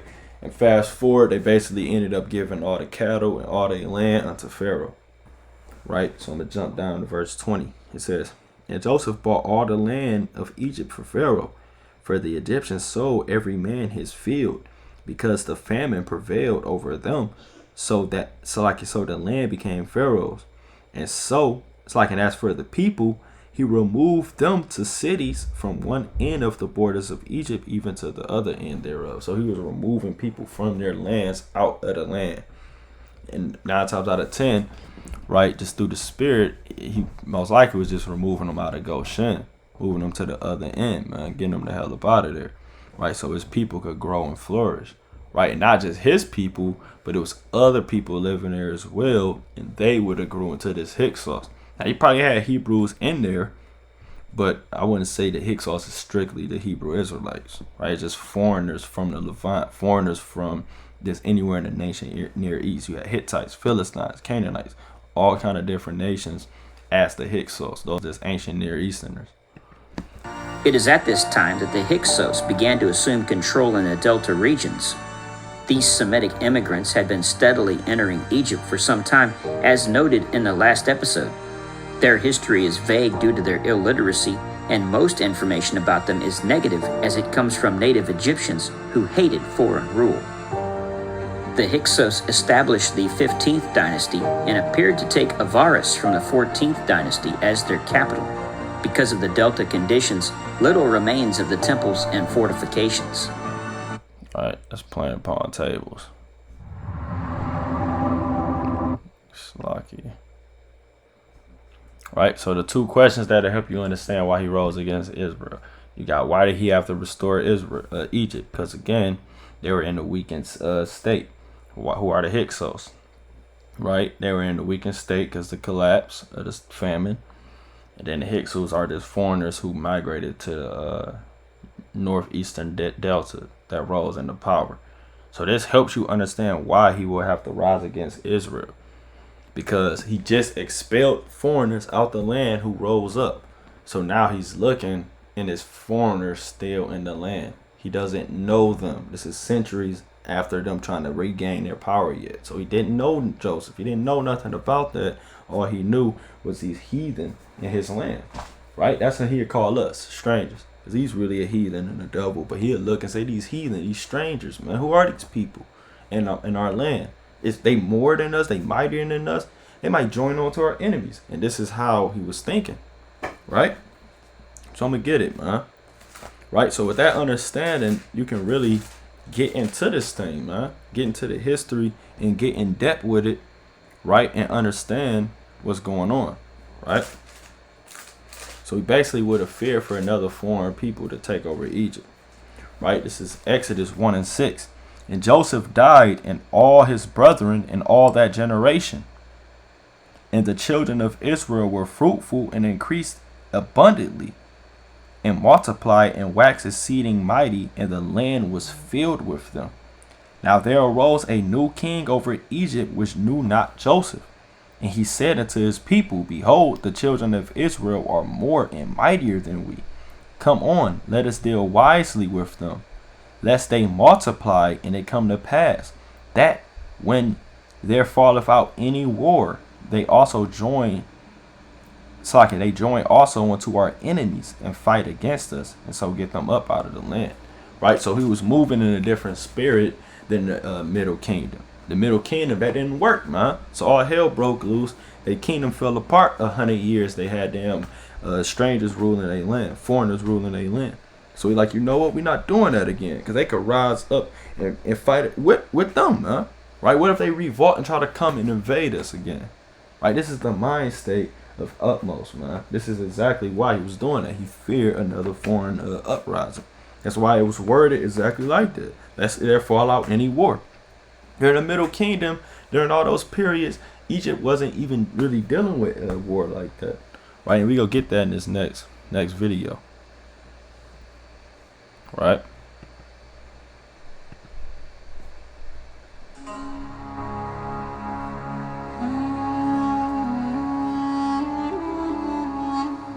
The ancient Egyptians perceived the orientation of their world in opposite manner to our own conception of north and south. I like how he flipped the map. I'm going to really fast forward to what I want, but I just want to show how he flipped that map, because they actually call this portion here Lower Egypt and this portion Upper Egypt, because from their point of view, it's based off the river. And it would make sense, you know, for them.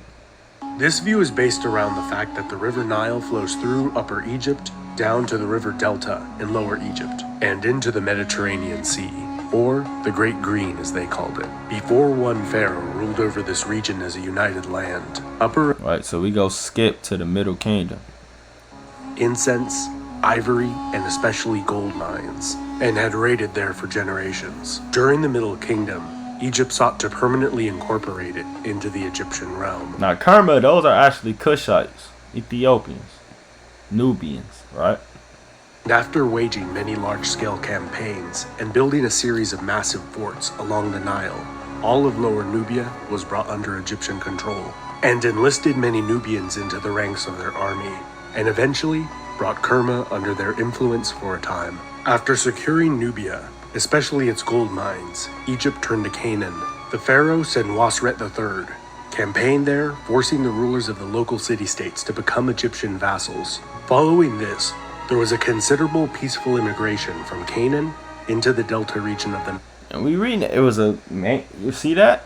And we read that earlier. These different pharaohs, or these different men, they were going into Egypt and trying to conquer it and all these different things, right? See that? It's like, bear with me. Right, so that's how it went down, man. So now it's a migration.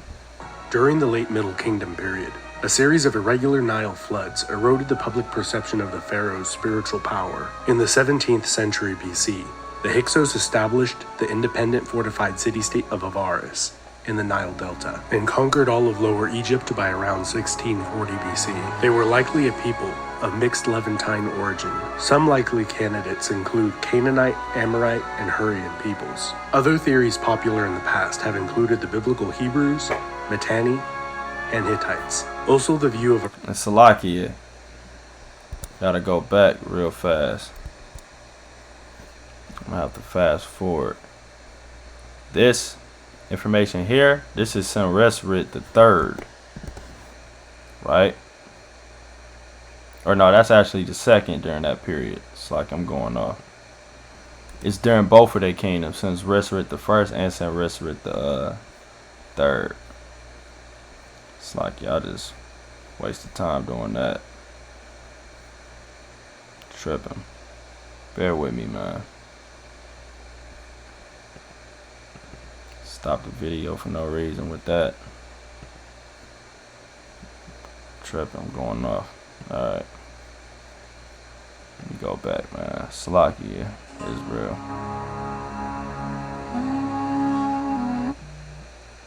eventually brought in there, forcing the rulers of the local city-states to become Egyptian vassals. Following this, there was a considerable peaceful immigration from Canaan into the delta region of the Nile. During the late Middle Kingdom period, a series of irregular Nile floods eroded the public perception of the pharaoh's spiritual power.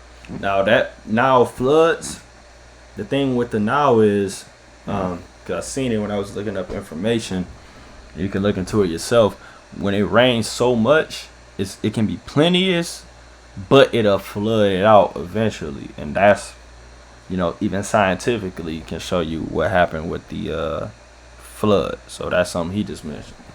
The 17th century BC, the Hyksos established the independent fortified city-state of Avaris in the Nile Delta and conquered all of Lower Egypt by around 1640 BC. They were likely a people of mixed Levantine origin. Some likely candidates include Canaanite, Amorite, and Hurrian peoples. Other theories popular in the past have included the biblical Hebrews, Mitanni, and Hittites. Also, the view of a rapid, unexpected invasion has gone out of vogue, and it is increasingly viewed that the Hyksos, in large part or in whole, were comprised of the Canaanite immigrants that had been migrating to the Nile Delta for generations. Taking advantage of this Egyptian weakness, the Nubians of Kerma carved out a formidable kingdom for themselves, capturing or destroying the Egyptian fortresses in the region, and retaking the most productive gold mines of the ancient world. Only a small, semi-independent native Egyptian state existed at Thebes, which became a vassal. Right, and that's what we're reading about. This is where Utmosis came from. Right, so see how they sandwiched in between this? So once he conquered Hyksos, he like, shoot, man. And he took back over Kerma. Like, shoot, man, you can join the two our enemies, right? Hyksos. The Hyksos adopted Egyptian culture to a great extent, practicing Egyptian religion and portraying themselves in a similar way as past pharaohs. Composite bows, the horse and chariot, and bronze working were all introduced to the Egyptians by the Hyksos. The Hyksos ruled in Egypt for over a century, until being overthrown by the Theban dynasty. Whoever the Hyksos were, or how they came to power, is unclear. In contrast to the impact they had on Egyptian society, which became much more warlike. Right, so the Egyptians became more warlike after that. So Moses came in a whole different spirit, man, in the whole 18th dynasty. And that's during the period of the Exodus. That's during the period of our captivity. Because we were in Egypt 430 years, but we weren't in slavery the whole time. We flourished and grew, and now this is the part where we went into slavery, right? In 1500 years of Egyptian history before the Hyksos, Egypt had survived without any serious threat of being conquered. See that? So it said 1500 years, right? They didn't think about getting conquered. Right, so now they're more warlike. This is why he said they go rise up against our enemies in battle. They weren't moving like that before that. Like the more than 1500 years of Egyptian history before the Hyksos, Egypt had survived without any serious threat of being conquered. In the past, out of every 100 able-bodied men, one was called up in times of campaign or crisis. During the Egyptian New Kingdom that followed, 1 out of every 10 able-bodied men was called to serve in the military. The Egyptian pharaohs of the New Kingdom, traumatized from the experience of foreign rule, believed the best defense was a good offense, and the pharaoh was expected to wage regular military campaigns to ensure the safety of his realm. In a little over 50 years, Nubia and Canaan were brought under Egyptian control. The pharaoh Tutmosis I. Hold on. So this is the peak of Egyptian power. Canaan, all this land was brought under the Egyptian control during the New Kingdom. Right, playing upon tables, right? Right, playing upon tables. So that's when they became a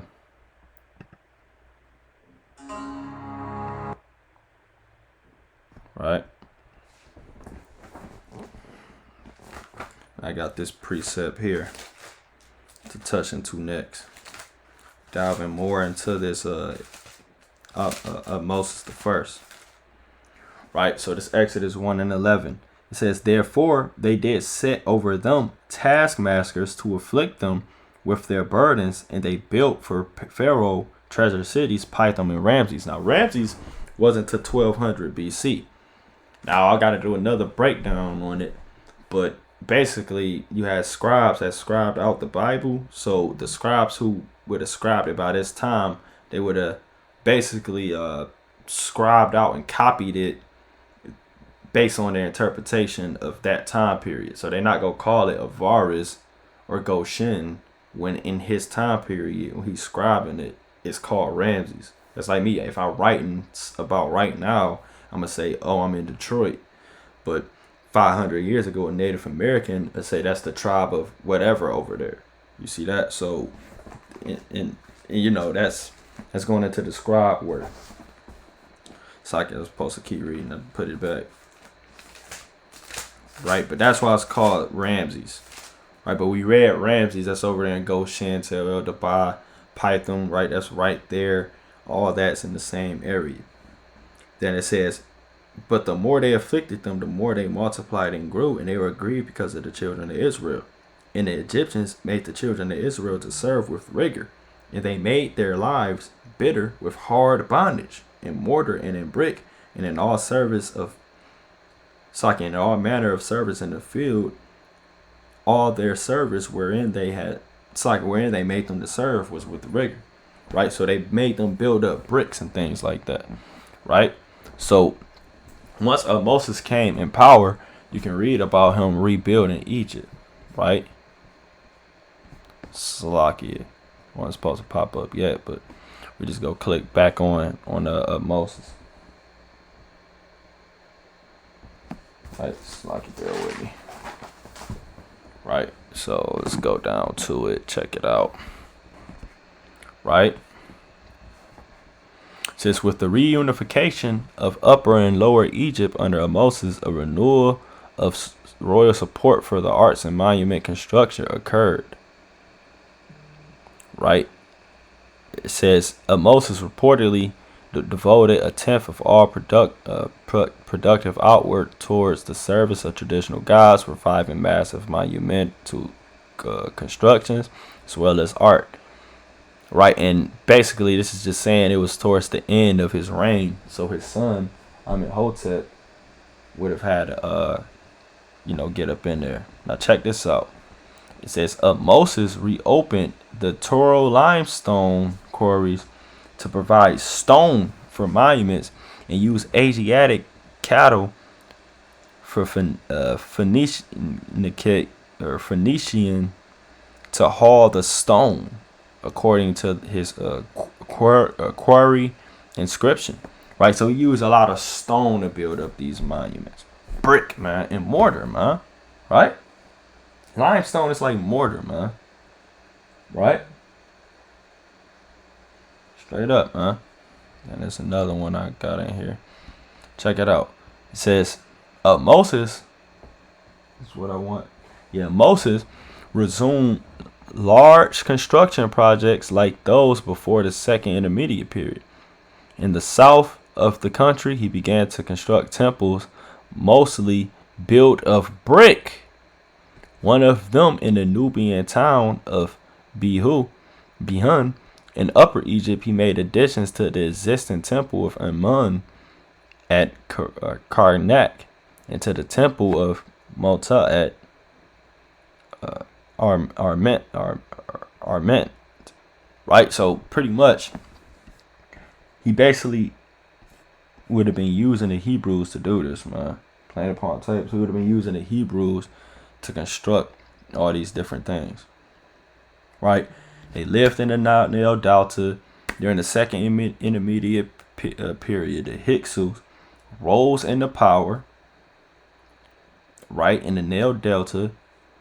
And when Moses would have recaptured Egypt, he would have had ill feelings towards the foreigners in Egypt. And that's when he decided to enslave the Israelites in Goshen and had them rebuild Egypt. Right? Take down all the old structures of the Hyksos and build up his kingdom. Right? Which, only makes sense. Although he's a double, right? It still makes sense. That's what somebody would do. Right? Because it's been an abomination for them to eat with the Hebrews, man. Right? So, now we got to understand who was the Exodus Pharaoh. Right? First thing we got to do is establish the timeline. Right? So first thing I want to touch on is high chronology versus low chronology. Right? So Egyptologists, they debate on two dating systems using, it's called a hellenical rise of solstice. Right? They use it, it's a time stamp during Amenhotep's the first ninth reign. Right, so if you view it from Thebes or from Memphis, these two different cities, it creates two separate timelines. One is high, one is low. Now, I'm going to mainly focus on the high chronology because that makes the most sense through the precepts. But for the scholarship, we're going to touch a little bit on the low chronology afterward. But the high chronology, 9 times out of 10, I'm going to say 9.9 times out of 10, that's the timeline the Lord is dealing with. Right, that would be the correct one. Even though a lot of scholars, they actually use low chronology. Right? But we got to kind of be scholars in this thing and dive deeper. So we finna get into it. Right? So we got to use the life of Moses for the dates. Right? Use the life of Moses for these dates. All right? So first, I want to get this quick precept. Because we understand that 1446 is the Exodus. So based off that date in Moses' life, we can date certain things. Right? So this is the book of Deuteronomy, chapter 34 and verse 7. It says, Moses was 120 years old when he died. his eyes was not dim, nor his natural force abated. Right, so Moses was 120 years old when he passed. Right, one more, we go get Joshua 5:60. It says, right, Salakia. Right, so Moses was 120 when he died. Right, so that'll be him born in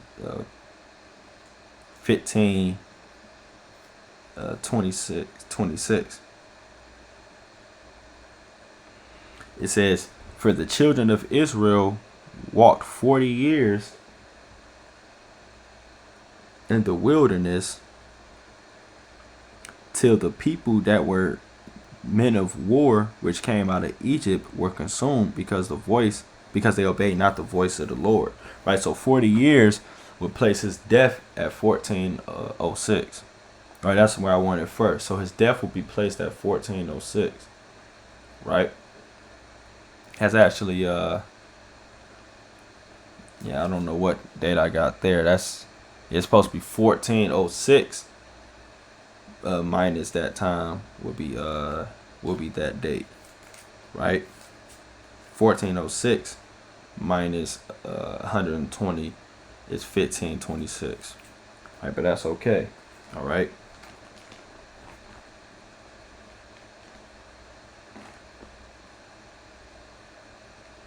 Now we get this in the book of Acts. Right, so basically it was 40 years in the wilderness. That's 1406. Moses died 120 years from there. That'd be 1526. Right, so it's the book of Acts chapter 7 verse 15. Right, and it says, so Jacob went down into Egypt and died, he and our fathers, and were carried over into Selcom and laid in the sepulchre that Abraham bought for a sum of money of the sons of Emor, the father of Shishim. But when the time of the promise drew nigh, which God had sworn to Abraham, the people grew and multiplied. So another king arose, which knew not Joseph. Right, talking about Moses.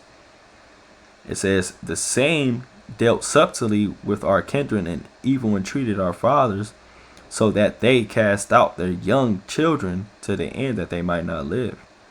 Right, was killing the firstborn. It says, in which time Moses was born and was exceeding fair and nourished up in his father's house 3 months. And when he was cast out, Pharaoh's daughter took him up and nourished him for her own son. And Moses was learned in all the wisdom of the Egyptians and was mighty in words and deeds. Now, this wasn't uncommon either. You had Asiatics, so-called, being risen up as basically to be vassals and puppet kings to, basically for political reasons. So that wasn't uncommon for them to actually raise up foreign babies in the royal house. You can look that up. Right, it says, and when he was a full 40 years old, it came in his heart to visit his brethren, the children of Israel. So when he was 40 years old, he decided to visit his brethren, the children of Israel. Right? You see that? So when Moses was 40 years old, that would have been 1486. Right? When he was 40 years old from his death. 1486. Right? So here it is. You got Moses returning to Egypt, Moses' birth, and him fleeing to Egypt. Now let's prove he returned to Egypt then, because he actually fled at this point.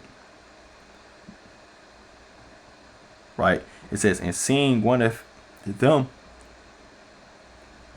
suffer wrong, he defended him and avenged him. Then that was oppressed and smote the Egyptian. But jump to verse 29. Then fled Moses at this saying, and was a stranger in the land of Midian, where he begat 2 sons. And when 40 years were expired, there appeared to him in the wilderness of Mount Sinai an angel of the Lord in a burning fire in a bush. Right, and told him to return. Right, so these 3 important dates, right, is everything in establishing going through chronology or the order of these 18th dynasty pharaohs to understand who's who, right? So these three important dates: Moses' birth, him fleeing Egypt, and him returning into Egypt, right? So you got Utmost the first, right? Through extensive research, this is the date we got, 1575 to 1551 BC. All right, give or take, because these dates, they get tricky when it comes to Egypt, but this is the high chronology. All right, so he is the Pharaoh who knew not Joseph, put Israel in slavery. That's that man, right? That devil. All right, then you got Amenhotep, right? He reigned from 1551 BC to 1530 BC. That's the son of this man, right? He continued to build all the structures and things his father started. He was ruling with an iron fist, right? His foreign policy is in his name, right? It means Horus and two ladies, right? It means bull who conquers lands and he who inspires great terror, right? That's what this man would call himself, right? This is most likely the Pharaoh that started killing all male Hebrews, right? So you got to understand that, man, right? So this is Exodus 1 and 22. Right, the book of Exodus, chapter 1, verse 22. It says, "And Pharaoh charged all his people, saying, Every son that is born ye shall cast into the river, and every daughter ye shall save alive." Right? So Amenhotep, he was killing our babies, man, like a devil. All right? Now you got Thutmose the first, right? Reigned after him in 1530 BC to 1516 BC, roughly, right? This is the Pharaoh during the birth of Moses, right? Moses was born 1526 BC, right? Now, this man, right, had a daughter, two daughters, right, from Queen Amos. You got Nefertiti, who died as an infant. And then you got Hatshepsut,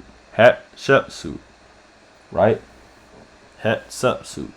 What's interesting about her is she died in 1484, right?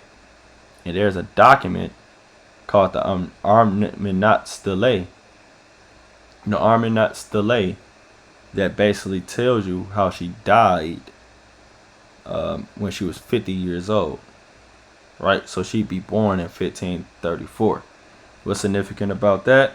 She would have been 8 years old during Moses' birth. And she's the only daughter of Pharaoh. So guess what? She is the daughter of Pharaoh. Right? That's who this lady is. Hatshepsut. She's the daughter of Pharaoh. She was 8 years old when she met Pharaoh. She gave him to his mother. Right, she would have nourished him 3 years, according to 2 Maccabees 7 and 37, or 7 and 27, and she would have got him back at 11 years old. All right, but that's the daughter of Pharaoh, right? And you know, we can get the account real fast, right? Because Pharaoh would have had to have a daughter at the time, and Moses had a daughter at the time, right? So this is Exodus 2 and 5, and the daughter of Pharaoh came down to wash herself at the river, and her maidens walked along by the riverside. And when she saw the ark among the flax, she sent her maid to fetch it.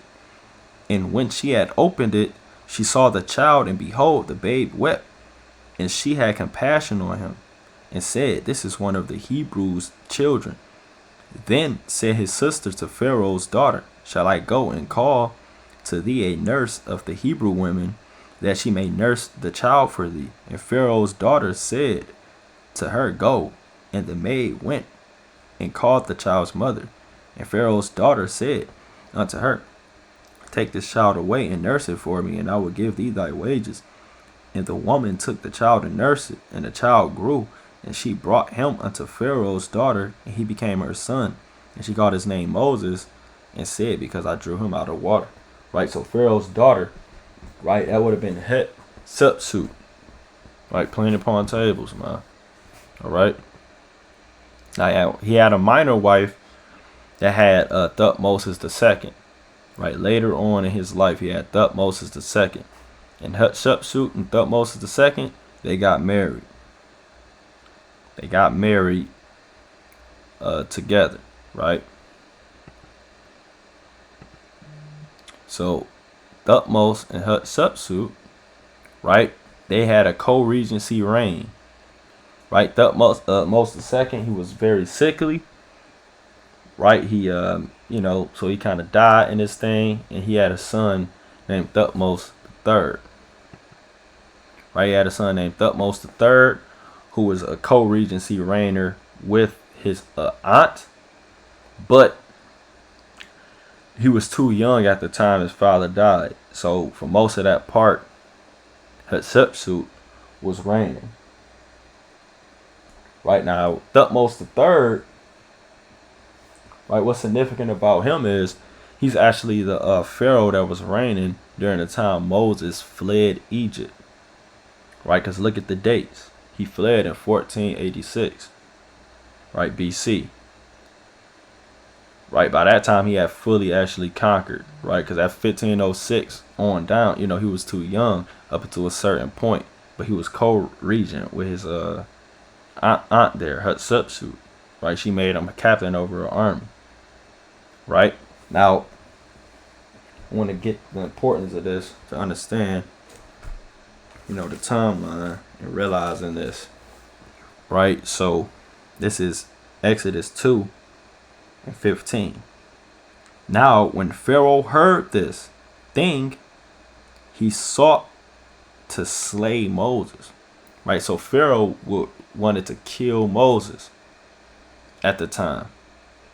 Right, so this is when Thutmose would have been, the Pharaoh.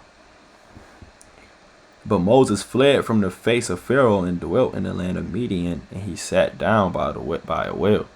Right, then when you jump to verse 23, it says, and it came to pass in process of time that the king of Egypt died, and the children of Israel sighed by reason of the bondage, and they cried, and their cry came up unto God by reason of the bondage.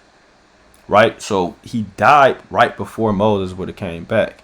When does it say he died? 1452. Right, that's why I say it's in process of time. He fled in 1486, but he still had all that time to reign still. Right, 30-something years still reigning. And once he died, that's when Moses ended up returning. Right, and we go read that right in Exodus 4 and 19. And the Lord said unto Moses in Midian, go and return into Egypt, for all the men are dead which sought thy life. Right, so everybody that was seeking his life, they died. Right, which was Thutmose. Wanted to kill him. Right, but he fled, and then he died. So then that's when Moses could go back. Right, that's playing upon tables. Right.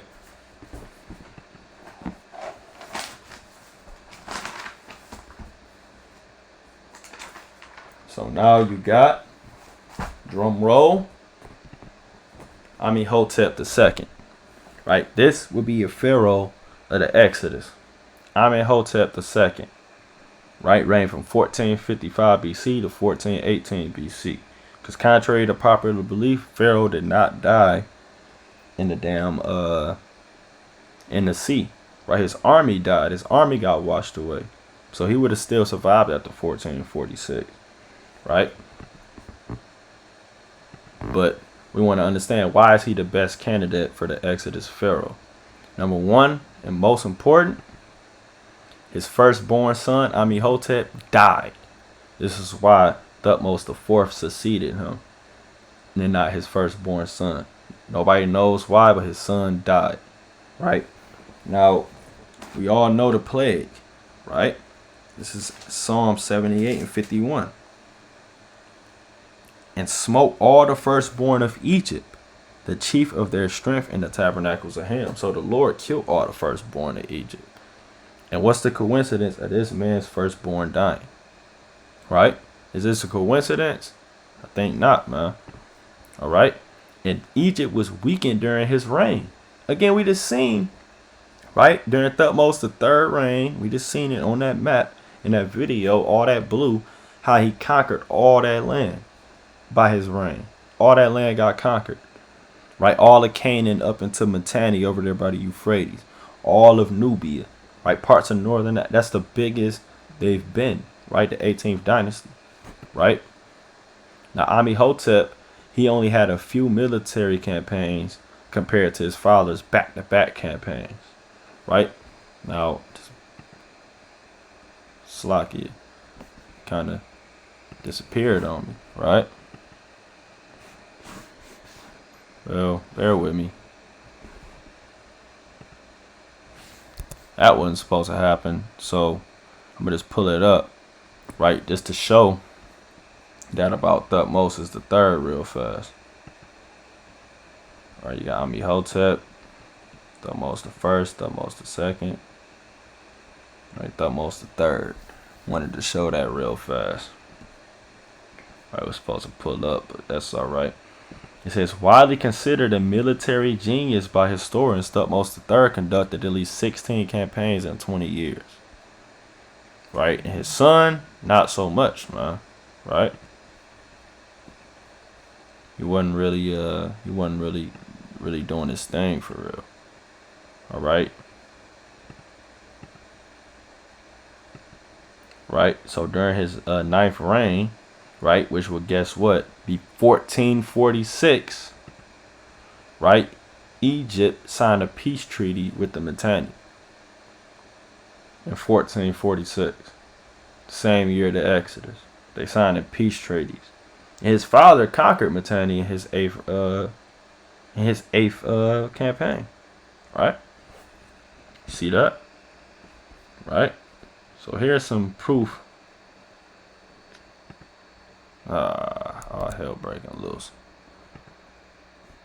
Bear with me. I'm gonna have to pull it up. That's all right. So we want to go to Amenhotep's military decline. Right? I want to pull out some history. This is from this. Not sure if this is out of an article or a book, but it's Amenhotep II and the historicity of the Exodus Pharaoh. Right?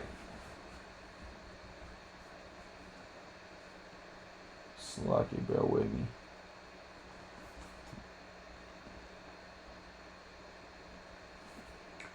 Right, and we go down to 93.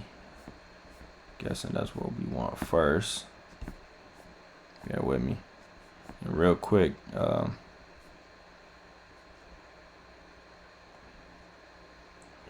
don't think that's where it's at. It must be here then. Okay.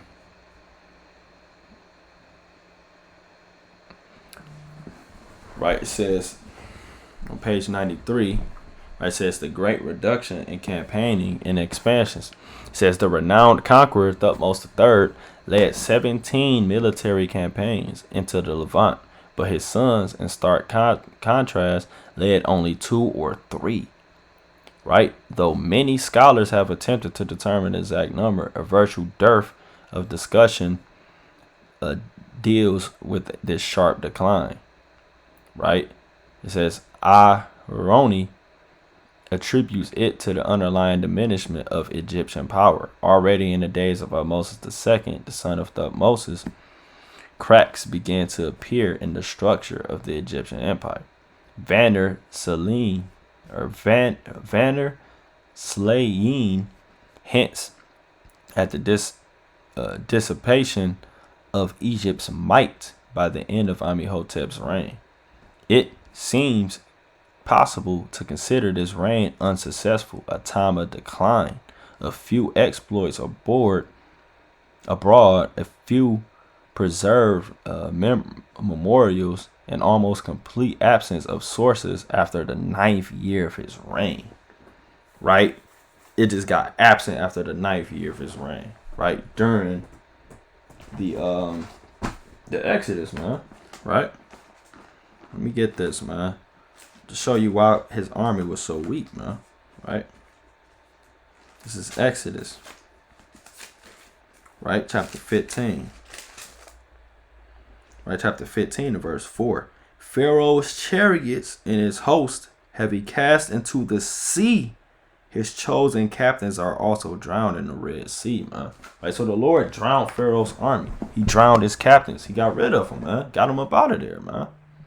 Right, so that's why it was so weak. That's why all these campaigns stopped. Right, scholars, they're trying to figure it out. And we got the answers, man. Everything links up with the scriptures, man. This is not a coincidence that all this history links up perfectly with the Bible. Right? I'm going to go to page 81. Right? Before I do that, I got to go back here. Something I got to bring out. Right? Now, months after the Exodus, he claimed all these slaves, right? 3,600 of them was basically Hebrew slaves. This word apriru or habriru are just basically different ways of saying Hebrew, right? You can look that up. Now, we're going to pull this back up, go back into that article, right? There's a lot of good stuff in this article. So we gonna go back. We gonna go to page. I think that's the first page, page 81. Right. What part did I want? A second. Bear with me. It says. Check it out. It says his second Asiatic campaign, very possible, came as an effort to recoup his reputation as a great warrior and recover Egypt's slave base after the loss of 2 million Israelite slaves through the Exodus. The record of 3,600 Hebrew on the booty list for his second campaign appears to be a small number of the escaped Hebrews whom he recaptured and brought back to Egypt. Right? Because where would he get Hebrew slaves from anyway? Right? Because you got to remember, Israel always kept rebelling. I'm going to get a precept. This is Numbers 14. Right, Numbers 14. Verse 1, it says, and all the congregation lifted up their voice and cried, and the people wept that night, and all the children of Israel murmured against Moses and against Aaron, and the whole congregation said unto them, would God that we would had died in the land of Egypt. Right? Or would God we had died in this wilderness? And wherefore hath the Lord brought us into this land to fall by the sword, to our wives and our children should be a prey, were it not better for us to return into Egypt? And they said one to another, let us make a captain and let us return into Egypt. So you had people rebelling, actually trying to go back to Egypt. So they most likely would have got caught up in that folly, man. This is why he listed that he had Hebrew slaves. All right. Let me go to page 103. Right. Excuse me. Bear with me. It's a lot of information, man. I know. Whole lot of information in this, man. Right. Bear with me. So page 103. All right, some beautiful stuff, man. Okay. So this is beautiful here. So it says the military campaigns of Thutmose III, which are described in the annals of Thutmose, also will be abbreviated. His first Asiatic campaign, 6, basically, that's why he's going to name it Thutmose 1, Thutmose 6, It says the prisoners taken on the various campaigns are compiled as follows. Basically, that's the number of slaves that he got on his campaigns. Now check it out. The most glaring detail is obviously Slocky. It's obvious. It's not working for me. It says it's obviously the disparity between the number of captives taken during A2, right, which is Thutmose's second campaign, versus the other 4 campaigns, which together averaged 2,200 prisoners, or 2.2% of the prisoners taken during Moses' campaign. To basically put it in a different way, they're saying Moses' second campaign yielded 46 times more prisoners than all the other campaigns combined. Why this tremendous disparity? Is it merely coincidental such a vast number of prisoners was taken during the last Asiatic campaign of the 18th dynasty? I don't think so, man. I don't think so. Right? And that was the last Asiatic campaign. So their army was weakened, man. Right? So pretty much this man, he felt a loss of his slaves, man. He felt the loss of his slaves. So he wanted to get his slaves back. He wanted to get his name back, his fame back. Right? Playing upon tables, man. Can't get around this stuff, man. Right? This devil, man. Like, he was real proud. Look at him, man. This is him. Shooting the bow and riding. He depicted himself to be a mighty warrior. Right? So he would have been that proud man. Right? Right? He would have been a proud devil that would have said, hell no, I ain't letting him go. Right? His dad was a mighty man. So he came up right behind him thinking he was going to be mighty. And the Lord shut him down, man. Right? It's the book of Exodus 5:1. And afterward, Moses and Aaron went in and told Pharaoh, thus saith Yahweh, God of Israel, let my people go, that they may hold a feast unto me in the wilderness. And Pharaoh said, who is the Lord, that I should obey his voice to let Israel go? I know not the Lord, neither will I let Israel go. So he was proud, man. Right? Jump into 6. And Pharaoh commanded the same day the taskmasters of the people and their officers, saying, ye shall no more give the brick. It's like give the people straw to make brick, as heretofore. Let them go and gather straw for themselves. Now, I don't know if you guys caught it, but we read that Moses, he used Asiatic cattle to get the brick, right? All right, when you look up Moses, you can see that. Right, then it says, and the tale of the bricks which they did make here for, it's like heretofore, ye shall lay upon them. Right, so basically they got to get that same amount of work put in, even though we not helping them out. Right, so that's basically like your boss wanting you to damn double up your work, and they taking some away from you, right? Off his hill, right? Then it says, Slaki, in the tale of brick which they did make heretofore, ye shall lay upon them, ye shall not diminish aught thereof, for they be idle. Therefore they cry, saying, let us go and sacrifice to our God. Right? He just said they too idle, man.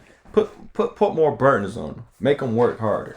Right? Like a devil, man. That's basically what he did. Right? So this proud devil, man. Right? That's Moses the second. Right? Straight up. So now we go touch real quick on the low chronology timeline. Right? Just because the Lord made it to where, you know, you can go through it and still get some points. But I you know, I'm led to believe it's the high chronology because, you know, Amenhotep the second, he's a key candidate, right? I mean, there's really no other way. So you got Amos the first, right? That's when they say he would have reigned during the low chronology. And you got Amenhotep the first, right? That's when he would have reigned using low chronology. That's Tutmos the first. Then you got Tutmos the second. Then you got Hatshepsut. And of course, Tutmos the third. Then you got Amenhotep. So Tutmos the third would have been the pharaoh during his time. Now Tutmos had all these campaigns, but they say, you know, I seen in one article basically his campaign stopped at a certain point, but I couldn't really link that up with more articles. So when you're doing this research, you gotta, you know, always double, quadruple check and cross reference. That's why I brought out so many articles. because you got to cross-reference to make sure it's all streamlined one thing, and ultimately it's filtered through the scriptures. So, filtering through the scriptures, it'll just make more sense for it to be Amenhotep II. So we'll use the high chronology. But, yeah, they said Tutmosis I, that's one thing they can use. And the thing is, he actually had a firstborn son that died, Tutmosis III. Amenhotep was a second son, right? He wasn't a firstborn. So, either way, both of them lost their firstborn, right? And both of them are candidates. So, the Lord works in funny ways. Hatshepsut would have been 70. So, 70 some years old. She still could have been the daughter of Pharaoh. So that's not hard, even though Tutmos wouldn't have been a Pharaoh at the time of Moses' birth. He still would have became Pharaoh. So maybe if you look at it from that sense, he just called him Pharaoh's daughter, because that's what Moses, who wrote it, would have known him as, Pharaoh's daughter, even if if I'm making any sense. But again, that document, the Armanet Stela, tells you she was about 50 when she died, but this would place her at 70. So it doesn't necessarily fit like that, but that's why I stick to the high chronology. But just for the scholarship, even knowing the difference between the two, you can kind of go in on the Egyptologists, because you know what's going on. All the top Egyptologists, they know what's going on with these different timelines, right? So yeah, that's pretty much it, man. So the Pharaoh during the higher chronology would have been Amenhotep II. And then you got Tutmosis III for the low chronology. And all the evidence was laid out. So, that's pretty much it on that, man. It was a long video, But, Lord willing, it was edifying through the Spirit. Right? Let me click back on this. Right? Yep, 2 hours. It's 2 hours, 11 minutes. Not too bad, man. Not too bad. So all praise to the Most High. But, it's pretty much it on that, man. And even when you look into Egyptian history, forgot to put that down, but I believe it's Amenhotep IV. He actually converted to monotheism, right? So Egypt was confounded after this, man. Right? You had 3 or 4 pharaohs down the line. He just converted to monotheism. He said it's one God, right? Because we destroy, because the Lord destroyed Egypt. Right, he go destroy this modern day Egypt, right? So that's it on the lesson, man. Lord willing, I'm be coming with a part 2. We go into the Syrian captivity. We go to the Babylonian captivity. We go into the Greek captivity, the Persian captivity, the Rome. We go into every captivity in depth with historical facts, linking it up with the artifacts, linking it up with the history, the dates, the timelines, all linking and filtering through the scriptures, if it be the Lord's will. All right, with that, I'm going to give a shalom. Lord willing, y'all stay mighty in this thing. All right, love y'all, Israel.